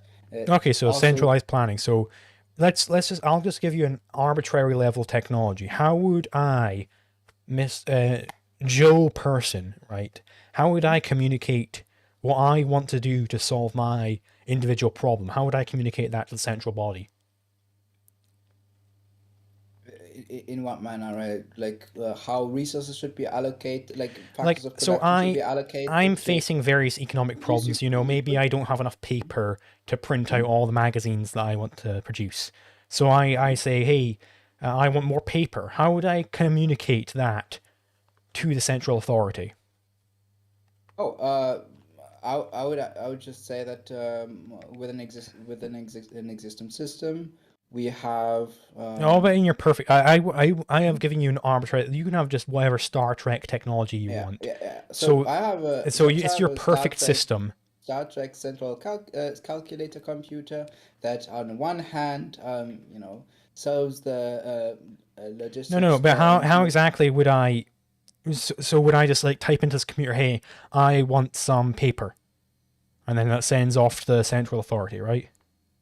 Well, So what would happen is that you just get some paper from the supermarket, right? Whoa. And what then happens is what's interesting, right? Because in a given economic system that's already running, right, the shelves are already stocked. But to resupply, that is the question, right? So the running industries have to, at every point in time, be kept up to date on what the stocks are. And how would you And do what that? they Because you don't have a proper market in well, the stocks, same so you can't rely on the that. same way Walmart does right now. So, but how exactly is that then? I don't know. I think they have Oh, you a don't very know. complex. They have a very complex system of algorithms and smart You people know, working. I Yeah. think actually, don't they rely on external stock? They rely on price mechanisms, don't they? They No. look at the market and whatnot. Oh, so they don't. No. So how do they No. do it? If Oh, not with so that, because I thought you said you yes. didn't know how they did it. Okay. So So how do you know what they don't do that? Oh, so So now you're going to tell me what they do. Let's listen. so what they do is that they have Walmart stores aren't franchised. What they actually do is that they have like these big stores with all of this with all of the shit that they sell, that is constantly being resupplied by their suppliers, right? And from those stores, shit is shipped to each individual store. And because they have a computer system which constantly keeps the supply chain up to date where everything is, they know when to most efficiently ship everything from A to B. What do you mean by they keep up to date on the supply chain, though? What do you mean by that? So that's what I mean when I Is say that not relying on external markets? oh, about money. Are you really cut out there?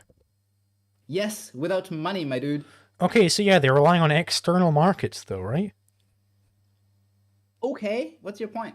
My point is, this can't apply to entire economy, obviously, because it relies on external signals. Yeah, right? That's the point. That's your point, that you cannot run an entire economy centrally planned? Because you said the exact opposite before. Wait, so relying on external signals still allows us to have a centralized computer that solves for the logistical calculations, my dude. That's how What do you mean by that? So, because I'm talking about how you are going to centrally plan your economy. Yeah, the central planning occurs by solving the logistical problem. But I mean, logistical problems aren't the only problems. You need to determine what the actual distribution should be. Mm-hmm. Right? You have to determine the actual distribution, not just how to get to that distribution. Because that's what the logistics is concerned with. How to get to that distribution. But how do you actually figure out the distribution? Yeah. Oh, yeah. You mean like the prioritization of how much paper everybody is allowed to get and stuff like that? Or rather, I have this set of means. How do I distribute it? Where do the means go? How do I allocate these means? By rationing, of course. How would you go about that? You can't just say by rationing, or else you might as well just say, well, by allocating them, of course. But how would you allocate them? By determining what people need to survive. How would you do that? So you're just going bare subsistence, are you? Nothing more, nothing less? No, you can plug in the conditions that people have physically, mentally, stuff like that, and to How would I plug in my mental conditions? How would I do that? Oh yeah, for example, if you have let's say depression, you get allocated a certain amount of time at a holiday resort, and perhaps a psychologist.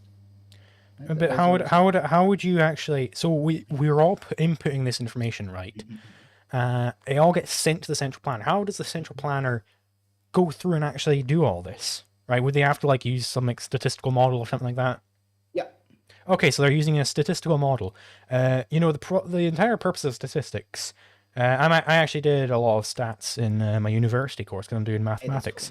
The whole point of it is that it smooths out little bumps in data so that you can just have this smooth thing that is far more easy to analyze, right? But when you're smoothing out those individual bumps, what you're doing is removing all the information as to what the actual problems people are having are.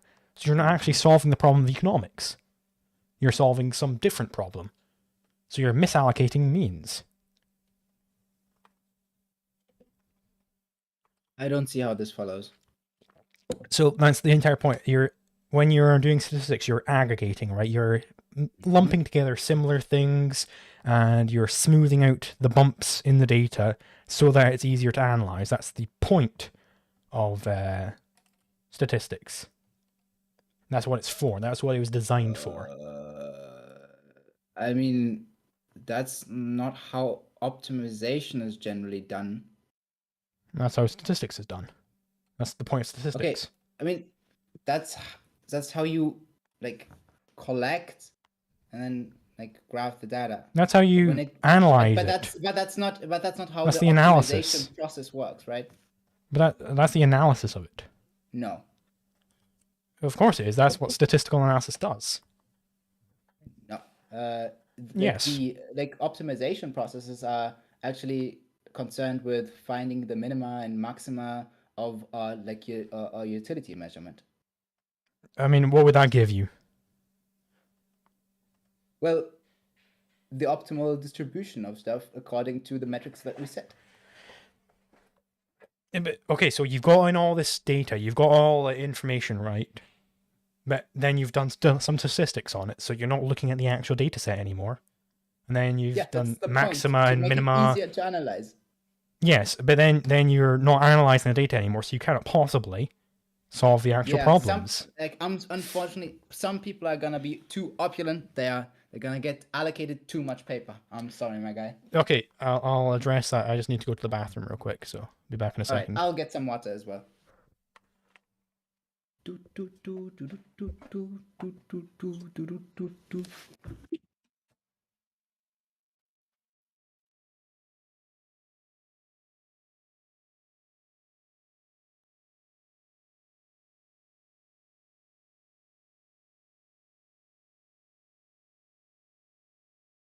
You can see that he's an ANCAP by the way he's passing those yellow lines. Okay.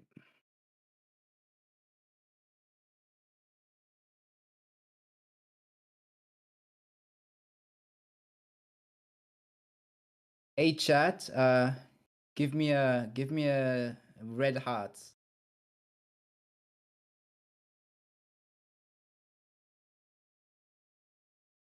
Don't leave me alone here. Red hearts for communism, guys. While he's gone. Instead, chat is talking about fucking cats.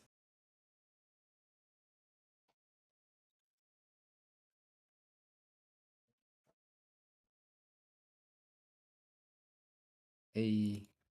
Hello there. Hey. Okay. So yes, when you're doing that whole smoothing out thing, right? You're no longer solving the problem of economics, right? Because you're having this misallocation. that assumes that I want to like solve the problem of economics. That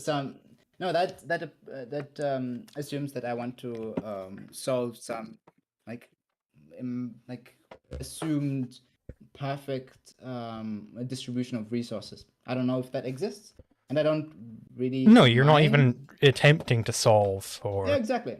What the problem of distribution is anymore. Of course I do. I just do it approximately. So you're having necessary misallocation, right? Yeah, it just doesn't it just needs to be better than the market, and that's easy peasy. How on earth is it better than the market? Because less people starve. Can you prove that? Yeah, that's what we see in the past implementations of central planning, my friend. And that's what we currently see. But can you prove that a priori, right? Oh, a priori. Okay. No, I can't. Oh, no. Well, that's what you need to do. No. I don't think that a priori stuff helps us when it comes to analyzing the real world. But we're talking about economics here, right? Yeah, this is why we should specifically not use a priori. Do you understand the specific epistemological problem as it pertains to human action? What problem are you talking about? So, human action can't just be studied empirically, like, physics or something like that. Nothing can. I'm sorry, nothing can be studied empirically. Only be studied empirically. You need to have some epistemological basis to like study it. Okay, but So- like the problem with human action is you can't determine anything. You can't construct any theory of human action empirically. What do you mean? So the problem with human action is you can't keep all other variables equal, right? To put it simply, when it's coming to, if I want to determine what effect changing the temperature have on the pressure of some canister, I can't change the temperature and also pass a current through that canister, because then I'm changing multiple variables, right? And the problem with economics is you can't run experiments on the economy. You can't, just looking at what has happened, that's great and all, right? But you can't keep all the variables equal, because you can say, well, in this instance, when they had this policy, X, Y, Z happened. But you can't show that it's because they implemented that policy, unless you use praxeology. I mean, I would agree. Sure, you can't empirically study people on like that micro level. Maybe yet, right? But what we can do is, we absolutely can do, is study human behavior on a macro level, right? And I think that as those macro problems aren't solved yet, I'd prefer solving those macro problems. But those macro problems are surely just a result of a bunch of these micro problems. It's the same thing where creationists will be like, well, microevolution is a thing, but macroevolution isn't. But like, it's just a result of a bunch of microevolution, surely. Oh, actually, like tiny. I would kind of reject that. I would say that generally, social problems should be socially addressed, not individually. I think like shifting between those categories is kind of a categorical error. Similarly, atoms are so small they're invisible, but a lemon isn't so small it's invisible, right? Okay. Even if it's made of atoms. Okay. But how does this prove that a macro problem is going to be made of a bunch of micro problems? A macro thing is going to be made up of a bunch of micro things. Yeah, but that doesn't mean that the macro problem is consistent of micro problems, right? Okay, but like, So if you speak to any chemist, they'll say, yeah, all the little interactions between the atoms in that lemon, they are the entire behavior of the lemon can be described of all these little things, right? No, actually. If you knew it all, at least. No. Why not? Or is there some like soul to the lemon or something like that? No. So just because I know what individual atoms. I'm not saying you just know what individual ones are. I'm saying the sum of it all. If you look at them all, the sum isn't enough. What you need is how they interact with each other, right? Yes. So you're having how they interact and everything. That's all well and good. You can get all that. But it's all just a result of these micro interactions. You build up, and then you get the whole lemon.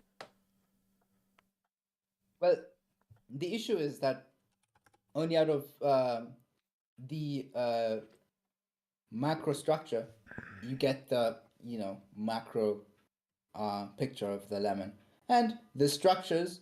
No. If you add up the entire microstructure, you'd eventually get the macrostructure. There isn't some point where it would suddenly change. I mean, a lemon is made out of like a shitload of different structures, right? Mm-hmm. Only that interaction of those many different structures makes the lemon, right? Mm-hmm. So you can't really have a lemon, can't describe a lemon by just describing it as a sum of its parts. And why on earth would that follow? It's the interaction of all these different parts, so why couldn't you describe the interaction of all these different parts to have the lemon? Because you need to describe how they interact. Sure, and you're describing how they interact along with that. Because you're describing the interaction of all of them, which involves how they interact. And that is what sociology is, right? So you need to analyze. You can also describe how people are interacting when you are using praxeology. Yeah, two people, sure. N people. That sounds like an interesting claim. That was interesting. I mean, show it, please. I mean, what is an n-person interaction that you want me to describe? I don't know. Like you made that claim.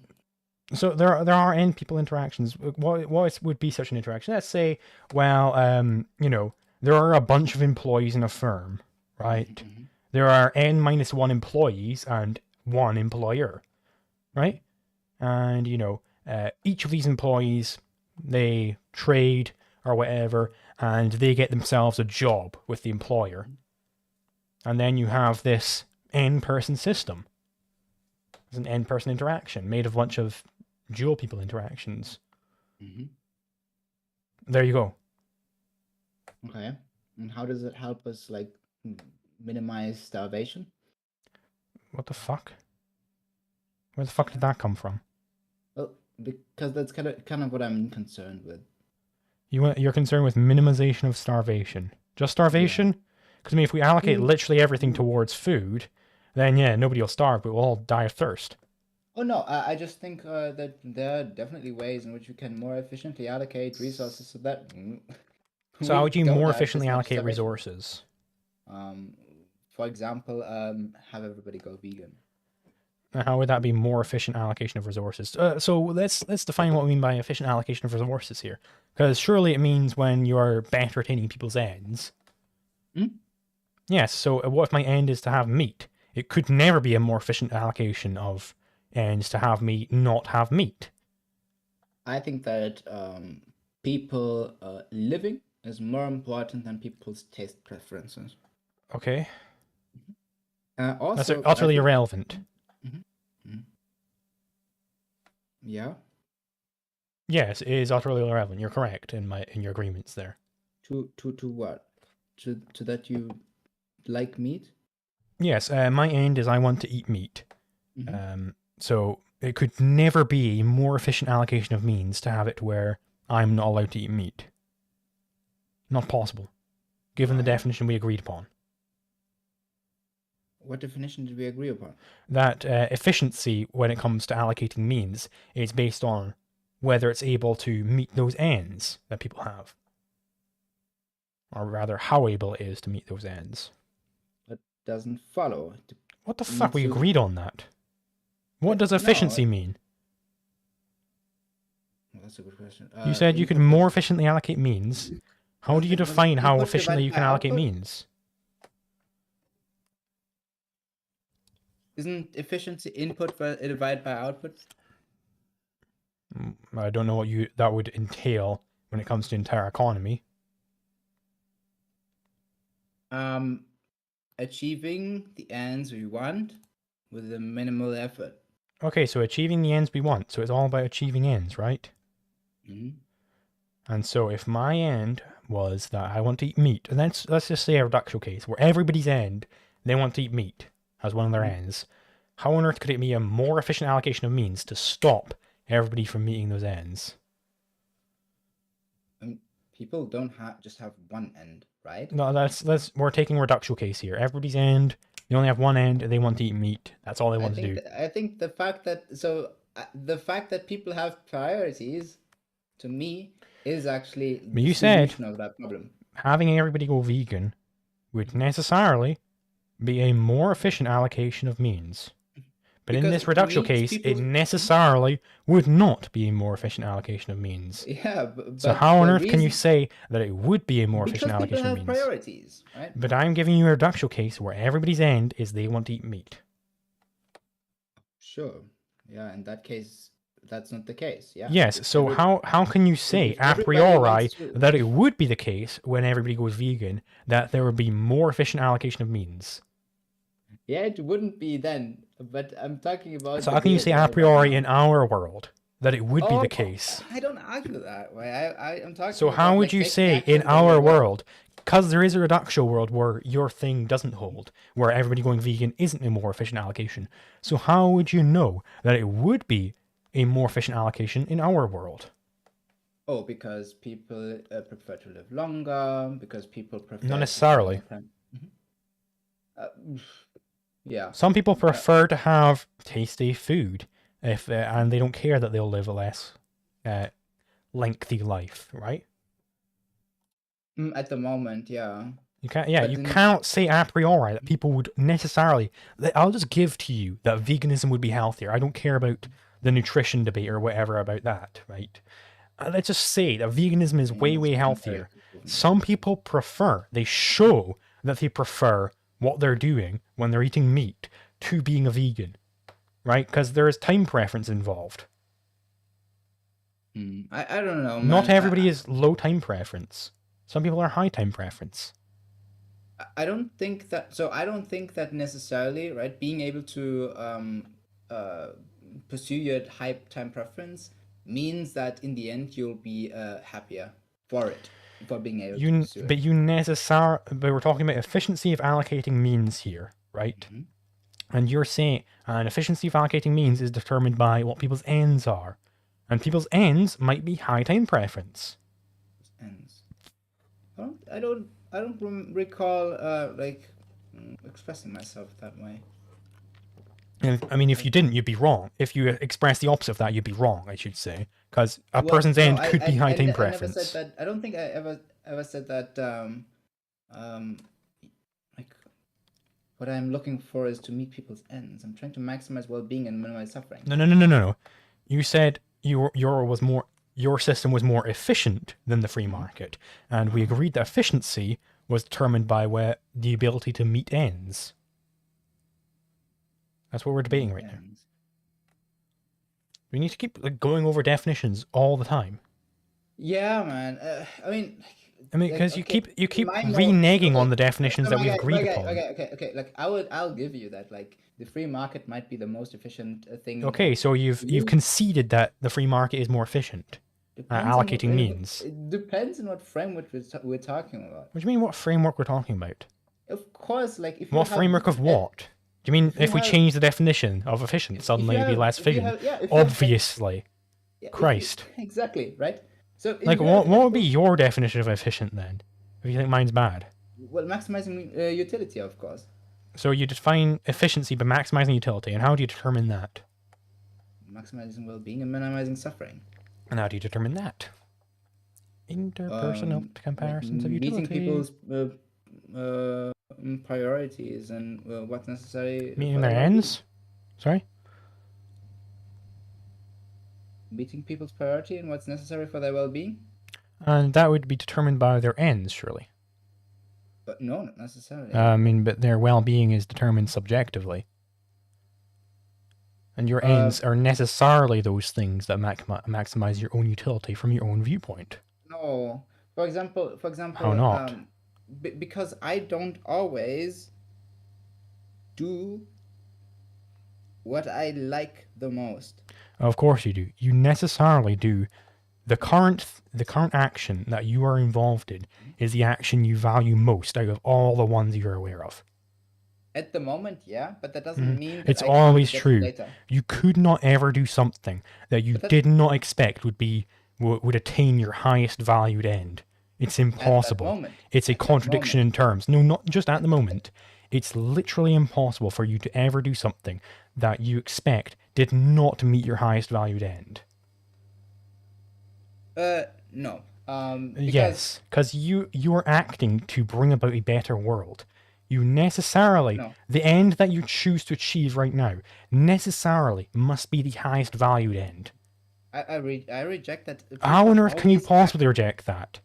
You're talking like an insane person here. I'm insane for saying that people don't always act perfectly? No.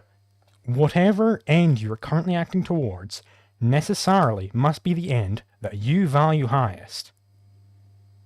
That's the definition of value. What kind of definition of value do you have? So when I value A over B, it means that I expect A will satisfy me to a greater degree than B. That's what valuation means. That implies that people... Are you not a subjectivist when it comes to economics? Are you back in the world of pre-subjectivist economics here?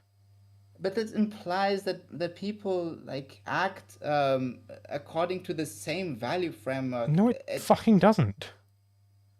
This over their this is lives. subjective theory of value here. It's not implying that they act according to the same value framework or anything like that. It's not implying the same values between anybody or anything like that. No, no, It's I mean in saying the same person. that what? So, for example, I can say, all right, like I'll drink water instead of Pepsi, right? And then tomorrow I'll regret that Yes. I Yes, drank you water. can Right. regret it ex post. I agree. Exactly, right? So clearly, But it's all about expectation. It's all about the ex ante. exactly. So if we Yes, exactly. so if I have the ability to know what on average gives It's me all the, about expectation, though. I'm not saying that you necessarily will never regret anything ever. That was not my point. My point was that whatever end you are choosing to attain, ex ante, is necessarily the end that you value the most. at the moment. Yes. That is kind of worthless because I'm not really trying to like go all hedonist.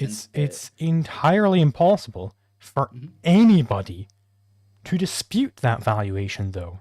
Nobody can possibly know whether anybody will regret anything. It's impossible. to know for So if sure, you're yeah. looking to set up a system which maximizes ex post valuation, ex post utility, that is utterly impossible. Because ex post utility is also based on expectation. in So brackets, it's accurate, never like, possible for completely you to accurately. objectively determine utility. Not even, no situation could you ever determine utility Yeah, objectively. completely Ex accurate, post or yeah, ex yeah, ante. I completely agree that like you can't ever like insanely accurately No, it's not about insanely accurate. It's not even Yeah. about slightly accurate. You couldn't, with even a degree of accuracy, you couldn't begin to do that calculation on utility. It's not possible. wait, of course you could, How would you go about it then? but just see if you regret something, for example. No, yes, so that's subjectively. That's not objectively.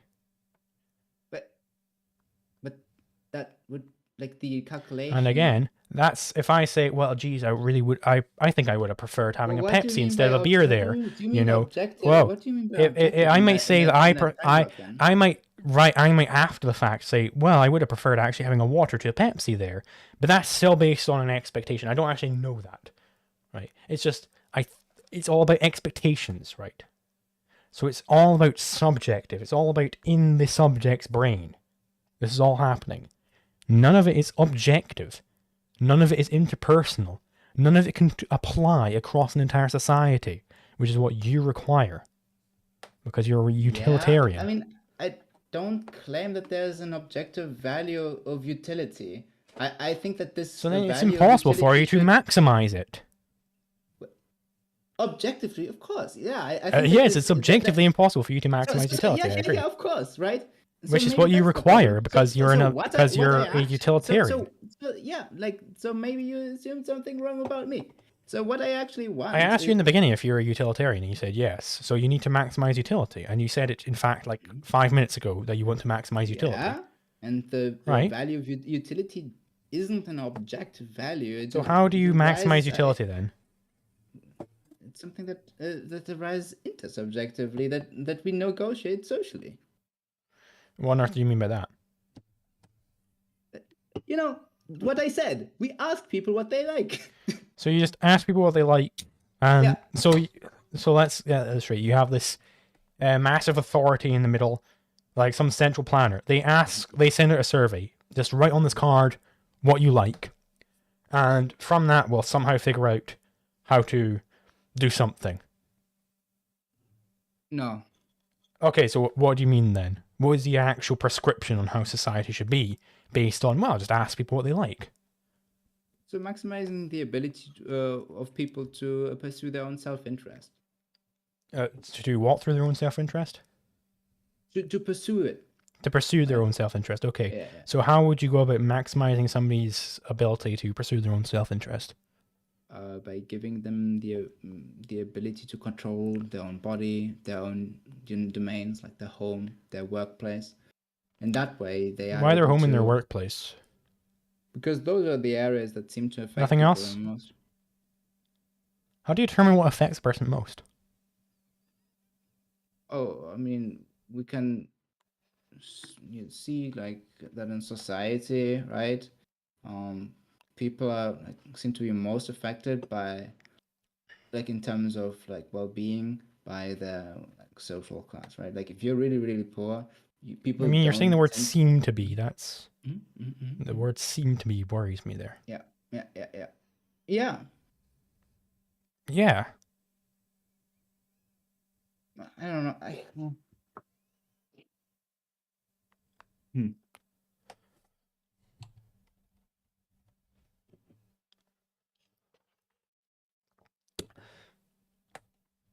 It seems like you don't actually have a way of determining utility, right? That's You my mean entire point actually? here. Is that there What do you is mean no actually? way. What? Of course I do. Of course I do have a way of determining utility. You just don't like it. And how is your way? Negotiating it socially. What does that mean? It means coming to agreements on So rules. agreements. So it's about Yeah, voluntary somewhat agreements on things. democratically. Yeah, yeah, yeah. Right, so it's everything's voluntary. So we couldn't just have something where three of my neighbors decide that they all agree to attack me and then I get attacked, right? Yeah, yeah, I agree. And there'd be We should no have like things where ownership. three of my neighbors agree that they want to take my stuff and they take my stuff, right? Sorry? There'd be no thing where three of my neighbors decide they want to take my stuff and they take my stuff, right? That'd be Depends. untoward. Depends. Like, Why does it depend? social Depends on what? rules are socially determined.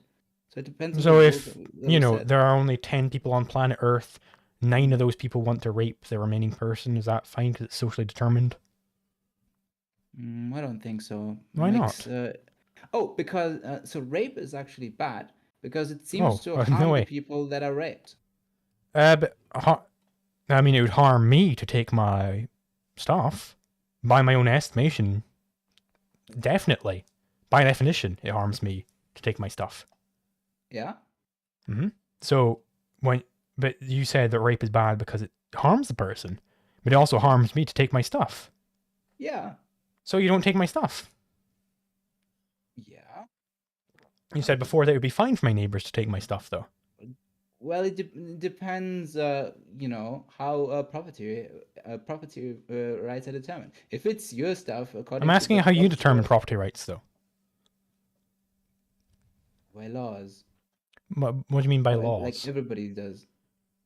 I mean, not everybody determines property in the same way. The entire, Yeah. I Yeah. think, Yeah. basically everything ideological dispute can be boiled down to different property systems. Yeah. Yeah.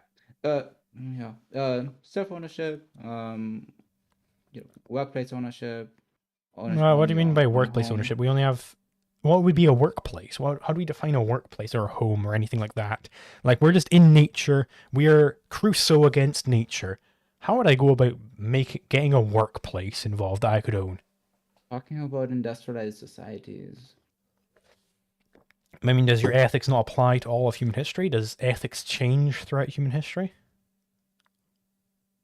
I mean, descriptively, they seem to. So you think your ethics doesn't apply to all of human? That seems a weird system of ethics, right? Where ethics changes based on what time it is. Seems to me that if a caveman raped somebody, it would be just as bad as if a modern person raped somebody. I mean, I we're don't see why talking an about the arbitrary level of way. development would change ethics. I mean, we're talking about the way property rights work. I don't know if like self ownership would change in that situation. So, but how do you go about acquiring property that isn't yourself? You can negotiate that with other people around you. So, like, it's just people all own themselves, right? So how would I want to own some stick which is currently attached to a tree? Yeah. How would I go about owning that stick? Well, if we say that, hey, we want to do X in a society, right? We want to go achieve a certain end, like make sure that everybody has food, make sure everybody has water. Then we, use the stick according to those ends. But like, I just want to use this stick. I want to take the stick and I want to use it for spear fishing, right? Would I have to ask everybody else in society whether I'm allowed to use the stick? Of course not, because you're moving towards like a social end. No, I want to just take fish for myself. I want to eat fish. I want to have dinner tonight. Well, that's not very vegan, man. So then you just need to ask the other people, because it affects them, right? As the So I need to ask. Do I need to ask every single other human before I appropriate something from nature? Only the people that are affected. How would I determine who's affected? Yeah, just look around. Just look at the people around you that you can reach. That seems very vague. No, I want an actual concrete system so that we could determine a priori who's affected by something. I don't like my morals don't work a priori. Why should they? They don't work a priori. Funny wording. So I mean, if I couldn't ever determine who's affected by my taking of it, why wouldn't I just take it and fucking go to town, right? Mm-hmm. And if we engage in conflict, we can deal with conflict resolution, right? Can you explain like your obsession with a priori reasoning? I don't quite understand that. I mean, it makes you correct, so I like being correct. That's why I'm obsessed with it. Like, how does it make it correct? You deduce it from apodictic truths. You not see how that would be correct? Okay. So the issue then is that like those truths aren't necessarily useful, right? Because if you have those hyperspecific and kept definition of stuff, then you get to truths in those frameworks, maybe. But whether they're applicable or useful for like anything is also a completely different question. So how do you determine whether a truth is applicable or useful?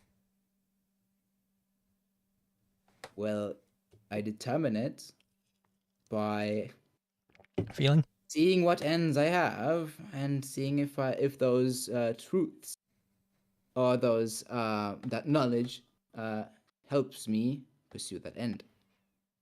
So it's all about your ends. Yeah, of course. Or I mean, why end, is right? it that like the use? Seems kind of selfish. I'm not gonna. Why are you like an objectivist? Well, it doesn't matter if it's my or a social or whatever end. Right? Whoa! How can you have a social end? Well, it can be agreed upon by different people. What do you mean? So it's just an end shared by different people? For example, right?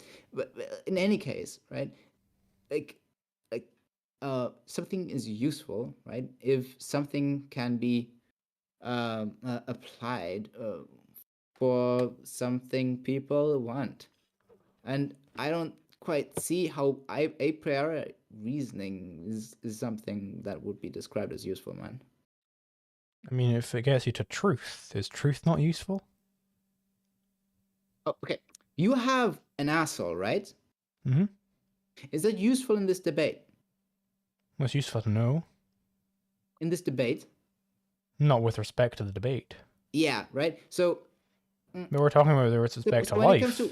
When it comes to structuring society, why is that kind of? I mean, the fact that we're both engaging in an argument right now, right? Mm-hmm. So we are both engaged in rational truth seeking. So we both care about truth. Okay.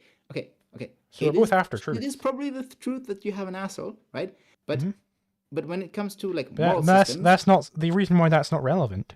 Is because we're not after that, because we both agree on the truth of that. Well, right. So when it comes, so I thought, right, I thought that was generally agreed upon that like ethics, morals, like rule sets that are aimed at like structuring societies, right?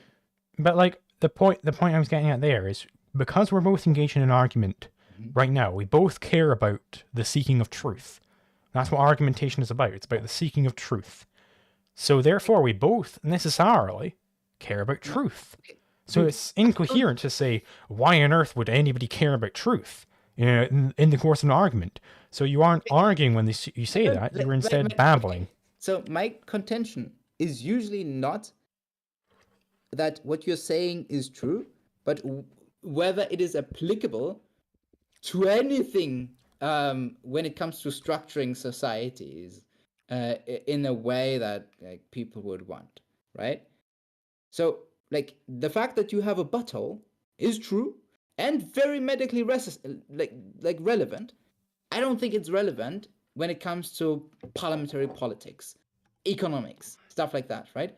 And so a priori reasoning in terms of the NAP, like the axiom of action, that sort of stuff. Okay, how is this applicable? How is this applied? I mean, if you don't care about conflict avoidance, I mean, do you? So you like again.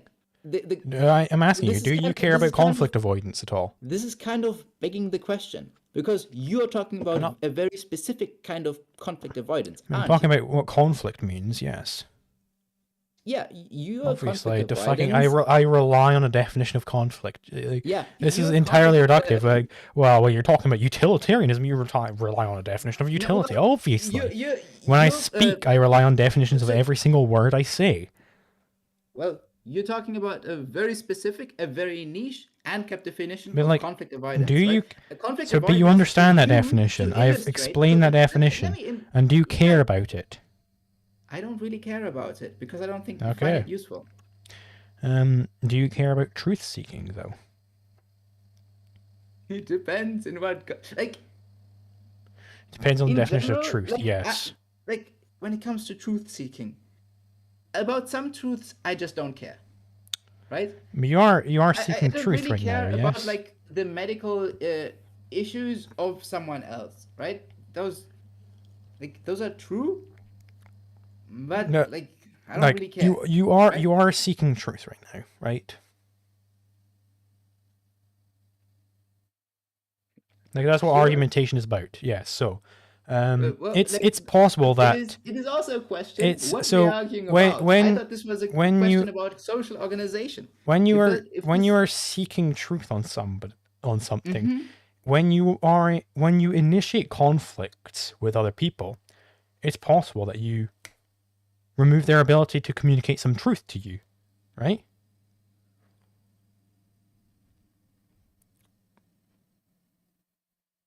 Like imagine, let's say, for example, if I break somebody's finger and they can no longer move that finger, it's possible that there is some truth that they could only ever communicate to me based on the movement of that finger. Do you accept that? Maybe because you broke their finger, so they can in initiation of conflict, like some actual truth that they can only now communicate. I don't know. So in the initiation of conflict, I am necessarily rejecting truth seeking. No, not at all. How not? Can you name some initiation of conflict where I don't reject truth seeking?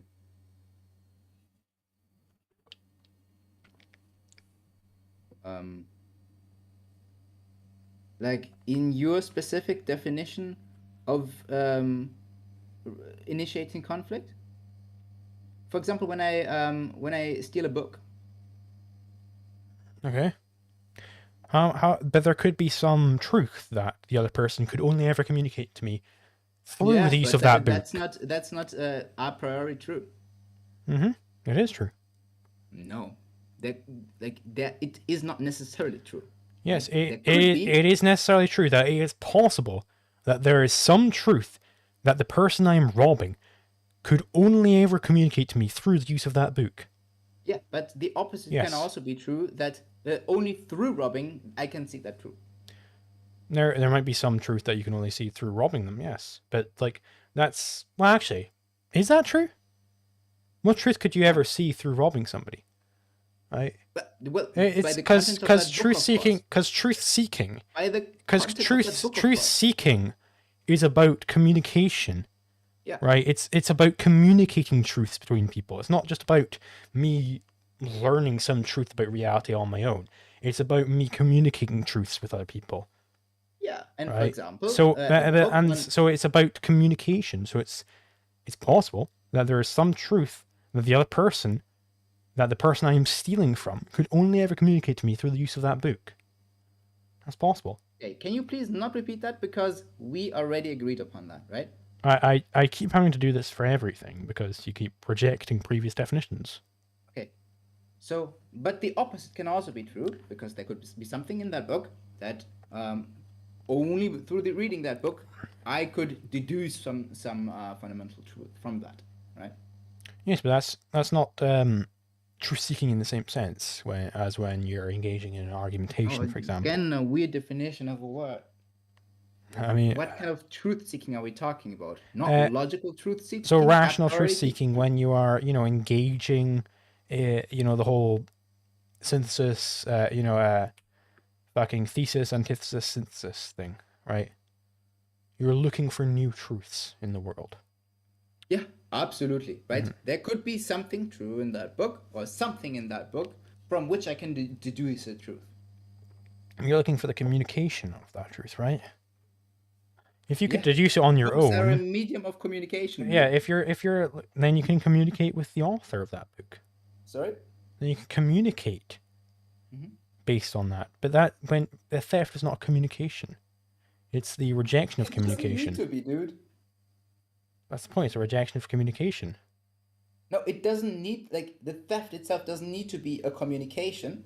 It can be a means of accessing a means of communication. A means of accessing a means of communication. Yeah, the book. What on earth would that be? Oh, dude, a priori reasoning is dumb, and you know it. I mean, do you want to go on to something else then?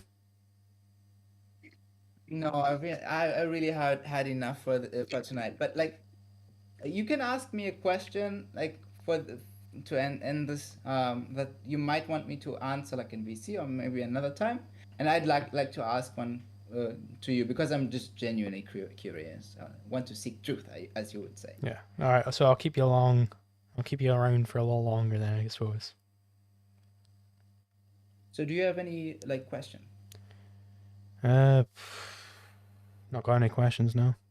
So my question to you would be, so why can you like, not today, right?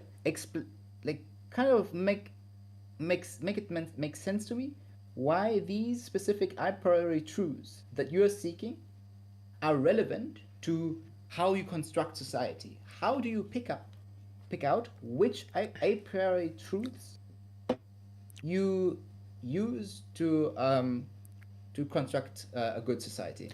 Just post it in chat, or just talk to me some other time if you want. Okay. Right? Sure. So are you going now? Yeah, probably. All right. Well, see ya. Unless you wanna go. I mean, I was going to explain it to you in this VC. I mean, it's gonna take a long time. Sure, go ahead. So the reason why the a priori truths, when you're talking about the construction of society, you're talking about the construction of a division of labor, right? That's what society means when you're dividing labor between individuals. So with respect to that, you would care about conflict avoidance, because a division of labor cannot proceed when you have conflicts between people, because a division of labor necessarily presupposes property rights. So any sort of rejection of property rights is an infringement on the division of labor. Okay. Hold on. How does a division of labor presuppose property rights? So basically, if division of labor requires trade. It's all about trade. When I'm trading with another person, of course it does. That's what it means to divide labor. Planned economies also exist.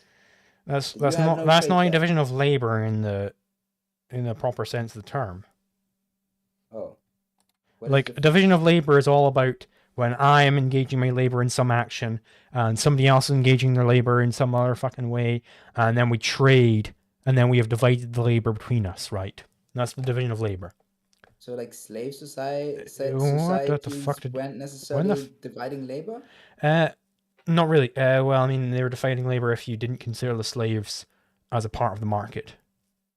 I mean, that's In a a sense. weird, like, you have very weird definition of shit. It's not that weird if you read like some economics. So basically, if you have this division of labor, economics, let's just say the that. division of labor is based upon trade between individuals, and trade presupposes that either party necessarily presupposes that the other party has just claim to whatever they are trading, or else they are not trading, really, they are robbing. So that requires property rights, and it requires acceptance of the title transfer theory of contracts. So we have basically all of Rothbardian natural law right there. And that's why I care about it. Because I care about, and that's why you should care about it if you care about arranging society. Because that's what society means. Society essentially can be defined as conflict avoidance. I mean, I would just describe it as conflict resolution. So how would you define conflict resolution then? Just any means of,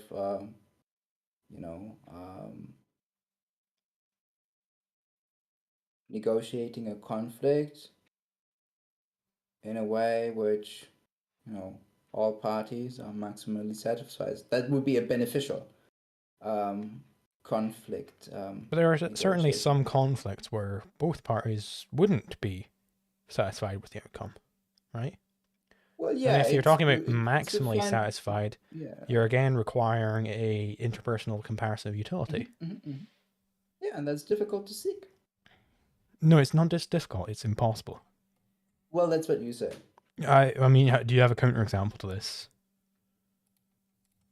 Well, I think that we can make an educated guess. Yeah, but that's just a guess.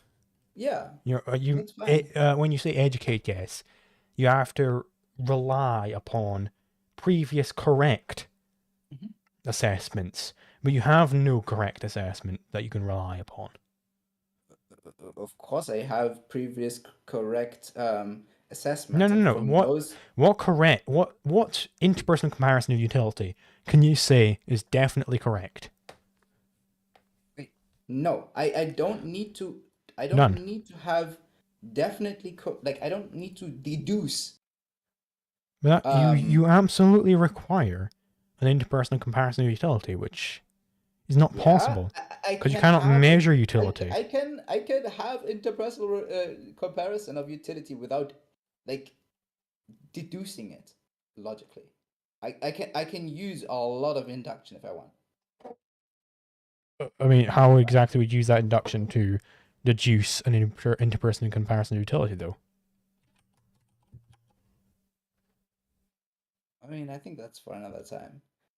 But, it's kind of like people holding a bug that they only they can see, right? We kind of have to describe what our inner worlds look like to us. And this negotiation of how we want to organize society, have society organized, happens by us describing our ethical framework that only we have access to the other person. But you're missing the point here. My point is that your ethical framework requires interpersonal comparisons of utility, which are utterly impossible. They're difficult, right? No, not difficult. They require if it was difficult, you'd have some way for me to do it. But you don't have some way for me to do it. You just say, well, just guess. Well, guess based on what people tell you, of course. And that can be lies. It can be lies. They can just lie. Because okay, right. Let's look at this. Let's assume. So let's assume. Right. Let's assume two people who are always truthful. How would you determine? And they both want to use a stick. How would you determine which one gets to use a stick? I'll be both people. And the person A and person B. Say, person B, yada yada yada. Interrogate either of them, and we'll see which one gets to use a stick. I mean, I don't know. They're both always going to be truthful. You know, you can say, hey, person A, would you like to use a stick? Yes, I would like to use a stick. Person B, would you like to use a stick? Yes, I would also like to use a stick. Like, how would you ever get to go, which one would have a better use of the stick? How would you ever figure that out? So, well, we'd ask, well, what do you want to use the stick for? Which one are you asking? Both. Well, I'm person A, I want to use it for spearfishing. Hello, I'm person B, I want to use it for stoking my fire. Okay, why do you want to do those things?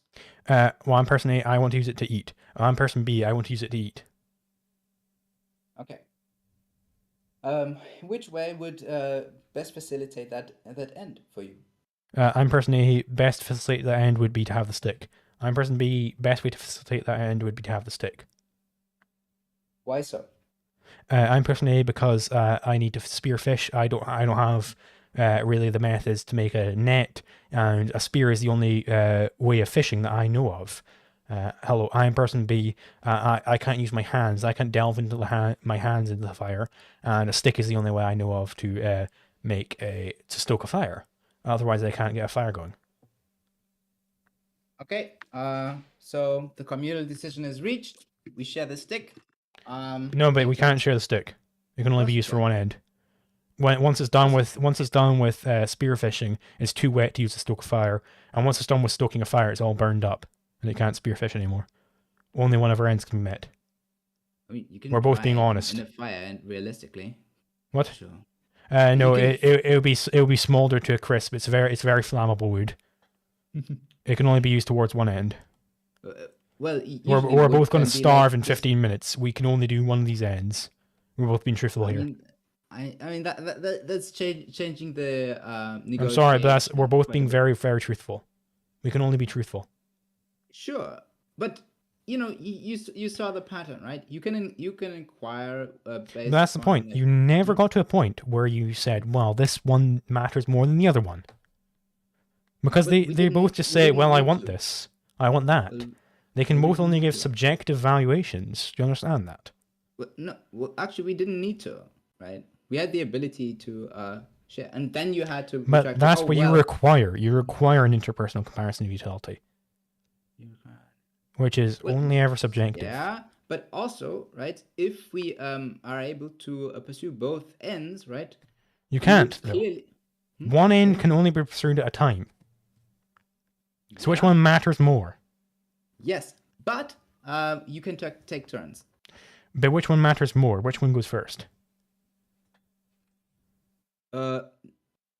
Doesn't really matter. Of course it matters, because the one which goes first matters more.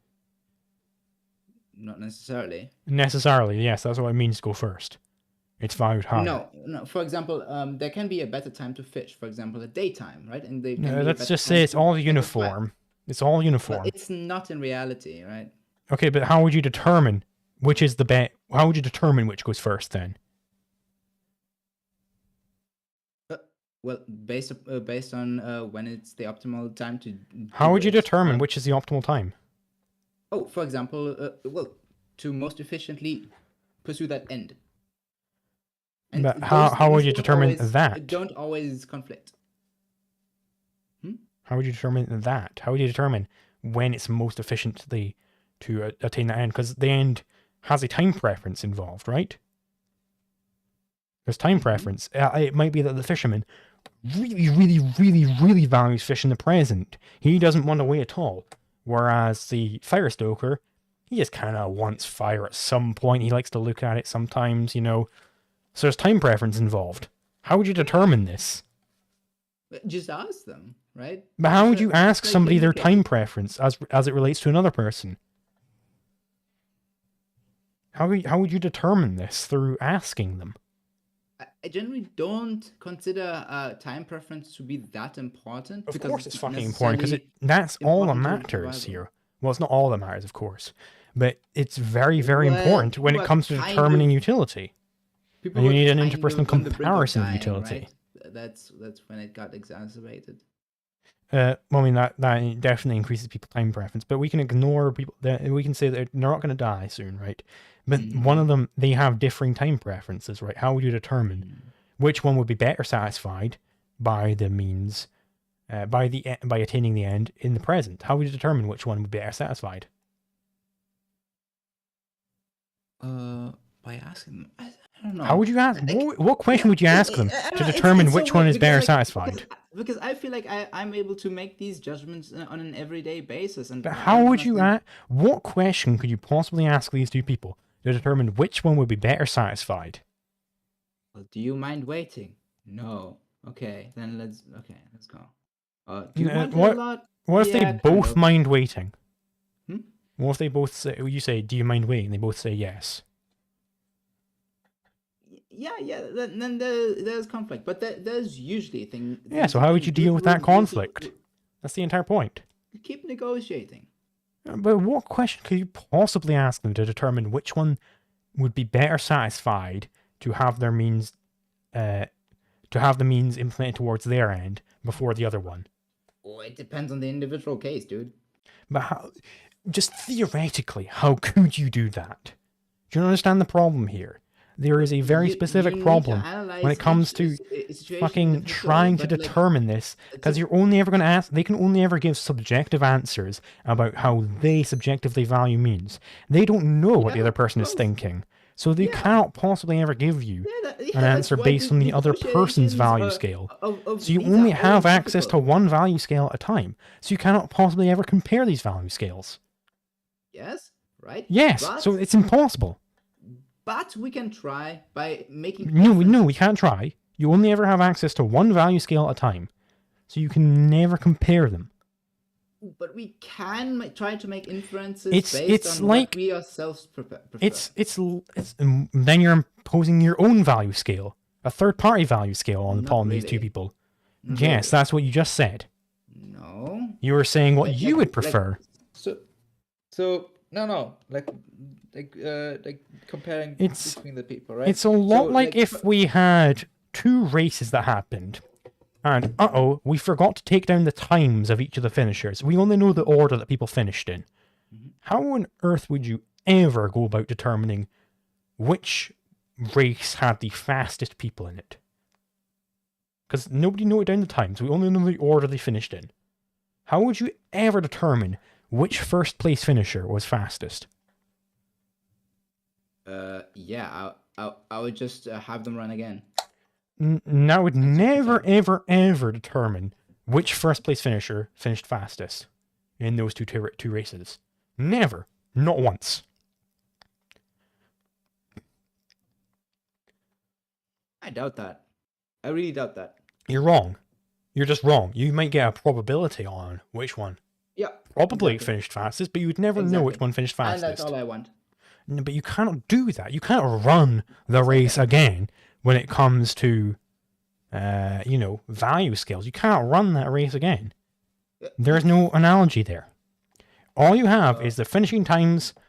No. All you have is the position that each person finished in both these races. How on earth would you ever determine which first place time was fastest? You can't. That's what an interpersonal comparison of utility is trying to do. It's impossible. Not possible. Well, Kaput. the thing is that both races would have like this kind of the same people race, right? Because like Irrelevant.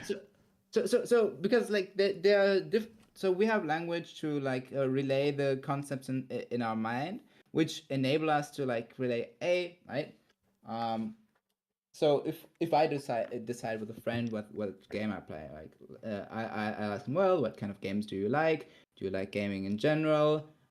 What is your favorite game? Then I'll say okay, those are the kind of games that we like, that I like, right? And based on that, we come to a decision of You can of both what we- negotiate on which one you would prefer, but that requires negotiation. This is not what is happening here. You were asking about conflict resolution, so there's a conflict, so there is no negotiation. It is down to arbitration, right? And so, can you answer me, how would you figure out which of these two races? Could you rank them in order between the two races, as if they were both the races were occurring simultaneously, and you want to rank each speed in order? I kind of reject that comparison. Could you do that? because- Why do you because reject it's, it? because that's a one-dimensional scale, which like What? emotions are just not. The fuck do you mean a one dimension? As in each race they take place along the real line? Wait, one-dimensional scale It's in an terms of ordinal measurement. scale.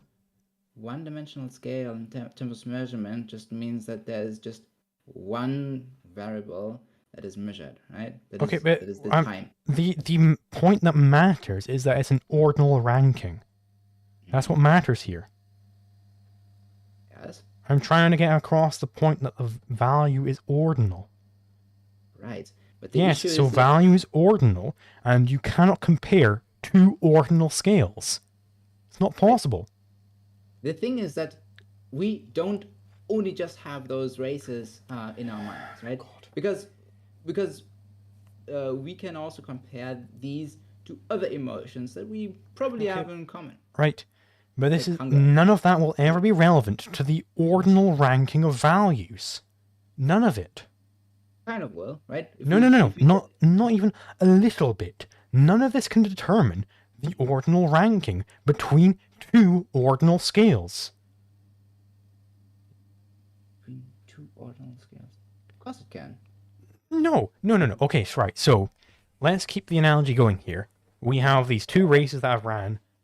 Oops, we forgot to take a note of the times. All we have is first place, second place, yada yada yada for each one. So how would we determine who is first place overall, who is second place overall, and so on and so forth? How would we even begin to about that? If I know, for example, that the one in the one person, like the last person in the second race, is always faster than the one person. Yeah, obviously, if you fucking knew that, but that's assuming that one person always values something better than the other one. But you just you're kicking the can down the road. Because our emotions are You're kicking the can down the road here. I'm asking how you would determine this. These people have never raced before. You are trying to do the first. Well, that's the You are trying to do the first comparison of interpersonal utility. How on earth would you do this? We can, in fact, describe. Oh yeah, this is how much I value. An individual person can do that to themselves. They can say that they value one thing more than another thing. That's possible. What I'm saying is, you cannot take two ordinal rankings of value and compare them. It's not possible to do that. Yes, I can. You can't. Yeah, of course I can. How would you do that? By using a similar baseline. What baseline? Emotions that we have in common. That are Okay, no, we're talking about value rankings of value, the hierarchy of values. What baseline could you use to determine a common link between these, such that you could put them in order to a grander list? Emotions that we have in common, that we can use as a baseline. Elaborate. I want to actually know how I would do this. So we look at, well, this one gets happy sometimes, this one gets sad sometimes. How would we actually go about putting these values in order? By looking at like, by saying, by showing, essentially, like when it comes to the video game example, knowing how much you like each video game, knowing how much you like video games in general, and compared to all the other stuff that you like, right? But how would any of this ever be interpersonal? This is all going to be intrapersonal. It would become interpersonal by assuming that like certain basic needs. The word assuming there, that kind of threw me off guard. Trying to say the word assuming. Yeah. I'm looking for how we can actually compare interpersonally between scales of value. You kind of say, wow, we assume this person's value scale is more important. Oh, yeah, I assume that based on the fact that like our brains are somewhat structured similarly, and therefore... We assume that they're somewhat similar. These are a lot of vague words, right? You're blurring the lines a whole lot. Yeah. To the point where you're never going to get to any sort of way to compare interpersonal utility. I mean, that is how I do things in my daily life. Yeah, hold on. Rob in the States just asked a good question. Do you know what the difference between interpersonal and intrapersonal is? Sorry? Do you know what the difference between interpersonal and intrapersonal is? Interpersonal is between persons, and intrapersonal is within a person. Yeah, of course. Yes, so there you go, robbing the state. So how could you take these? They have their own utilities. They have their own scale of value set up. How would you ever compare them? You can say, well, this person feels happy. You can ask them whatever questions you want. By setting a How would you compare baseline them? and then Well, how then would you set the compare baseline? by setting a baseline based on things that I think are similar in value That within you everybody. think. So where everybody comes to ask you. Oh yeah, we can agree upon them. No. in But you just said negotiation. we come to ask you. What if I don't agree? What if I literally just disagree with everything you That ever is fine. say? That is fine too. And then we could never come to a conclusion. Yeah, that would be the case. So, but how would we do it then? But how would we do it then? I mean, ultimately, if we can't negotiate, we won't, right? That's gonna be the case in your system. It's gonna be the case. Your ethics system required interpersonal comparisons of utility, and you cannot ever get to an interpersonal comparison of utility if people disagree on how to do this. So I just need to assert that I will always disagree with you, and then you can never say that anything is ethical or unethical. Yeah. So you cannot make any of the claims you have ever made in this debate. Well, in regards to you in our negotiation, sure, right? So both the people in the negotiation have to agree on how to compare utility. Yeah. Okay, but how could they do this? That I just say I want to use the stick more, you say you want to use the stick more. How can we agree on how to compare utility? Well, we just have to do it by consent, right? We have to do it by consent, but the point is that we're not consenting here. It's a conflict. Then we have to keep negotiating until that is resolved. What if it's never resolved? What if we just keep in this conflict until both of us fucking die? How do you actually go about determining which outcome is ethical?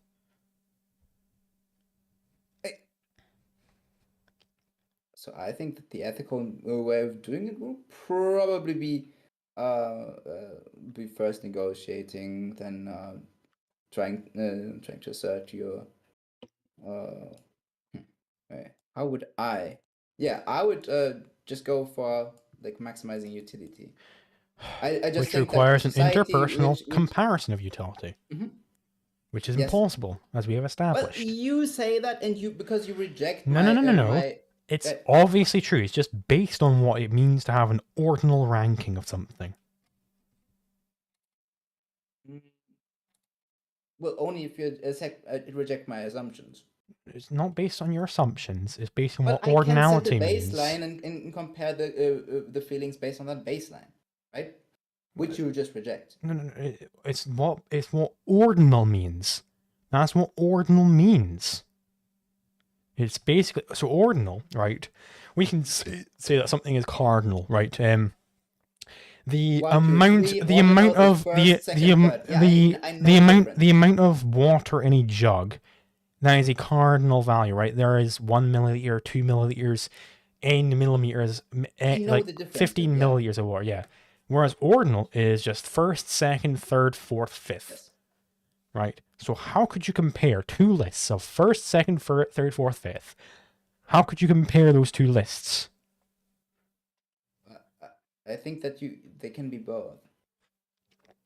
What do you mean they can be both? Yeah. A value cannot be both cardinal and ordinal. They're completely separate things. That's why values, measurements can be multidimensional. Right? What? I can No. How on earth could anything be cardinal? How could any value be both cardinal and ordinal? Oh, like when in a race, someone can both be first and be running in a set time. Those are two separate values. Those are not the same value. Yeah, I didn't say that they were the same value. You said that a value could be both cardinal and ordinal. Oh, that's not what I meant, dude. Okay. So we have two lists of ordinal values. Mm-hmm. How do we compare these lists to put them in order? Guess we need to take more measurements, homie. All we have is these lists. I reject that. All we have is the list, because all we have is the lists of values. Oh, I reject that comparison. How on earth do you reject that? Because I can obviously quantify how much I like something. The thing is that... You can, personally. That's what it means to put it in order. Right. Right? So, Right. you can personally order your list however the fuck you want. I agree there. But you cannot compare that list to somebody else. I mean, it wouldn't just be ordered. It would also be quantified, but the units would be different. No. It's also not quantified. I can't say that I like beer 3 times as much as I like sriracha. That doesn't fucking make any sense. Yes, of course I can. How on earth can you possibly say that? Well, I can say it. You can speak those words, Mhm. but what on earth would that mean? That you have a far greater liking of beer, right? Like you can... Okay, no, value not a these things far from greater one liking. That I have from a 0 to 3 5. times liking. What would it mean for it to be 3 times better? 3 times what is the question? It Depends relies on what, cardinal utility. I mean, you could both say, how much you would like something, right? No. We're in just terms of looking quantity, at like the individual here. We're not looking at an interaction between 2 individuals. How could one individual say that they like beer 3 times as much as they like sriracha?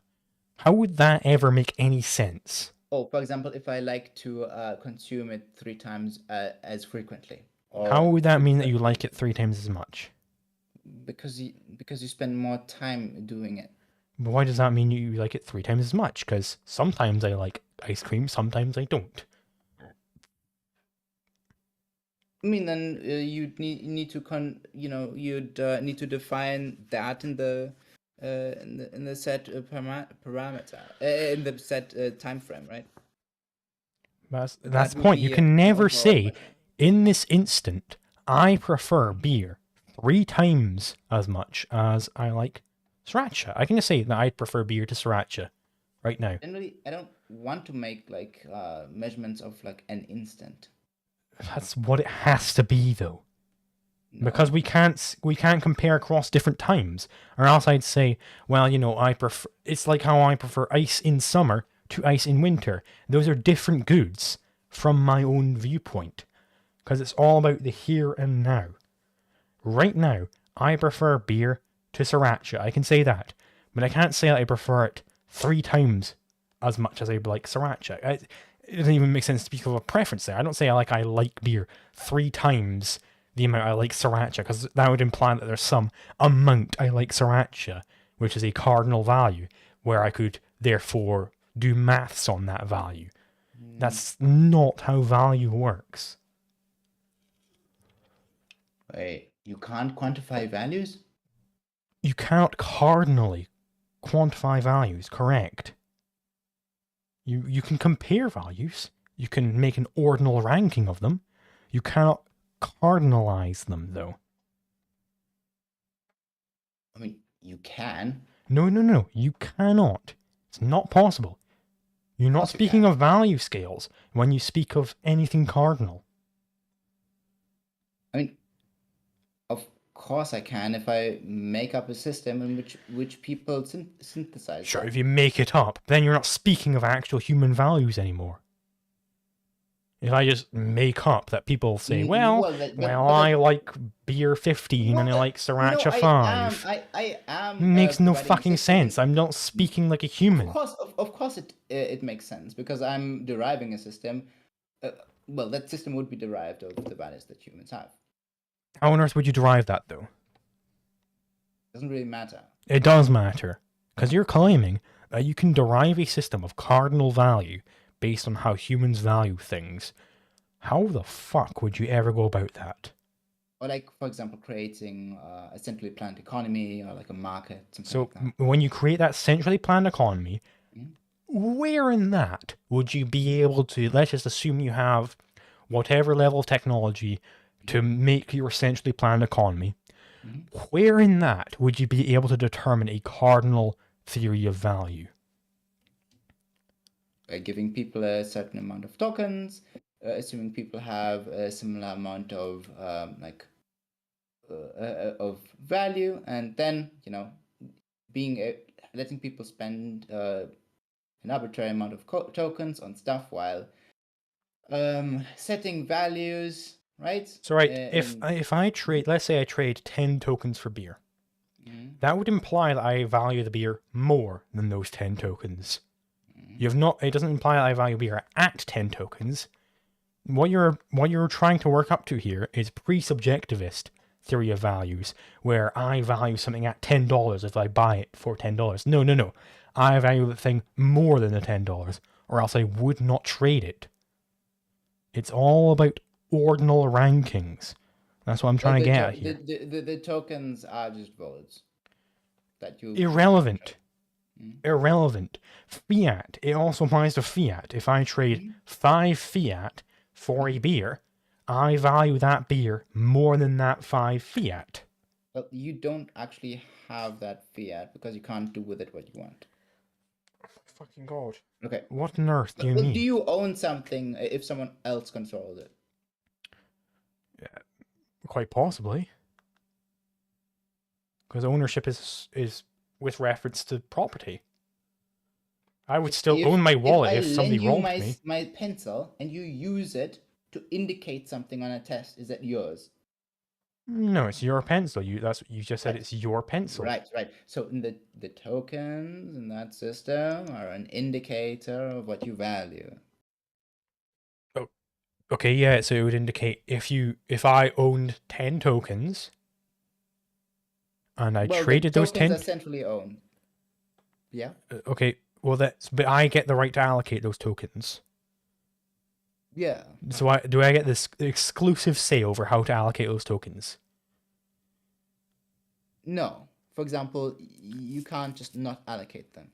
So what say do I get over the allocation of those tokens?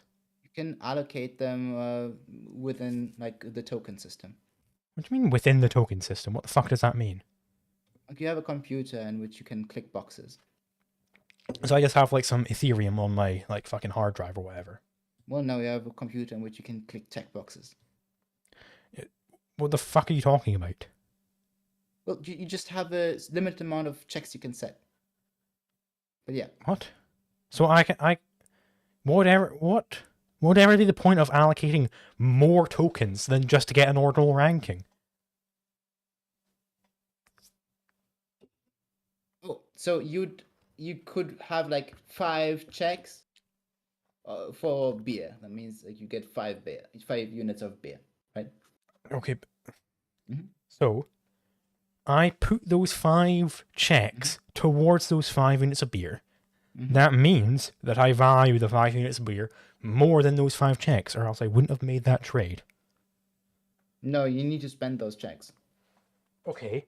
Irrelevant. I'm actually going to go to the bathroom again, so I'll be back in a bit.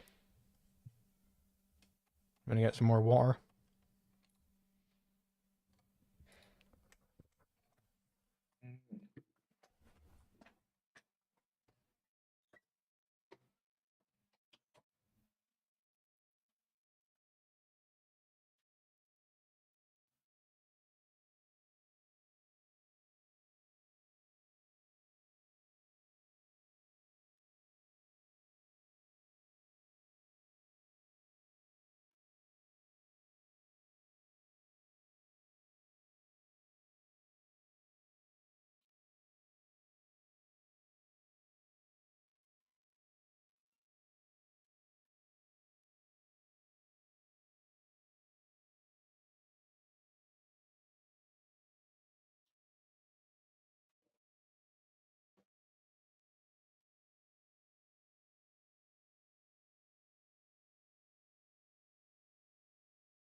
Hello?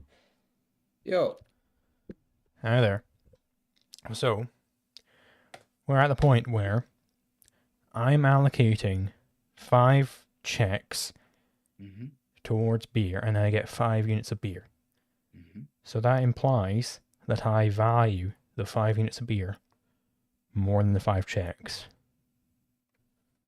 Well, or you just have to spend the checks. But that's the point. I must value the beer more than the checks.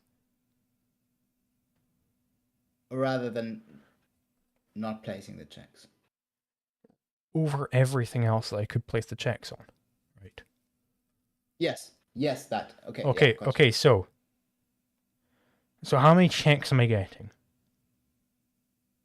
Let's say n. So I get n checks. Mm. So I would allocate the most checks towards whatever I value the most, Mm-hmm. and then slightly less to whatever I value less than that, Mm-hmm. etc. Right? Mm-hmm. So this is, how is this not ordinal? Because there's a cap. So But if you increase the number of checks, you might get a more accurate number of how many of that I actually want. Mm-hmm. Right? Because there's marginal utility. Yeah, but the marginal utility tends to decrease for a given Oh, group. yeah, irrelevant. Why? So I have just n that I can allocate. I have scarce checks that I can allocate towards my various different ends. So I'm going to allocate towards whatever I need to get the most valued end first. Then I'll allocate whatever checks I need to get to the second most valued end next. Then the third. Then the fourth. And so on. I have ordered my ends. Yeah. And that is the scale of values. So it's still ordinal.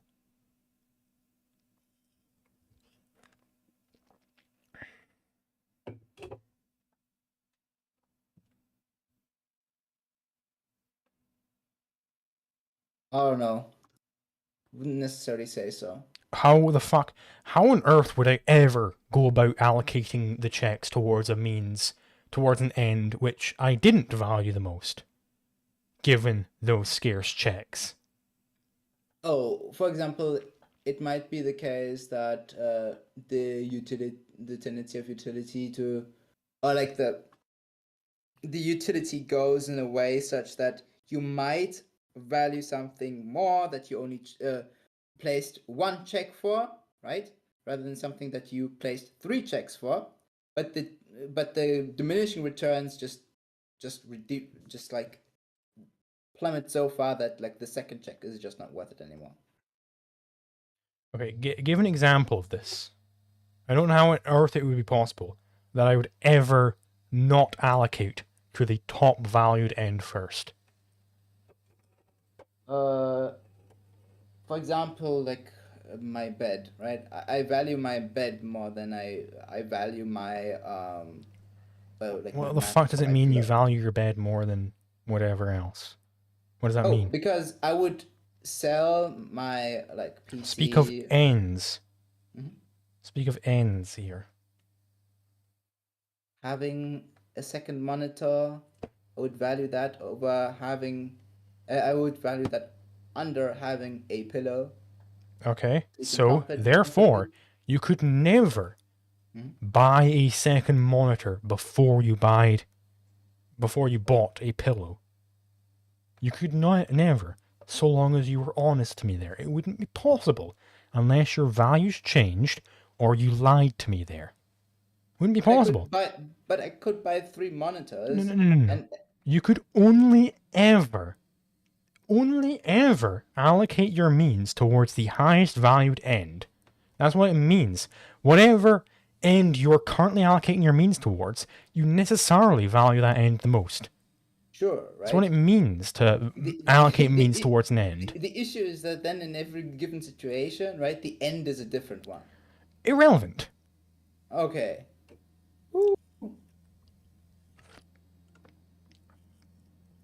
Okay, I see where you can't like conceive of like comparing like values. Sure.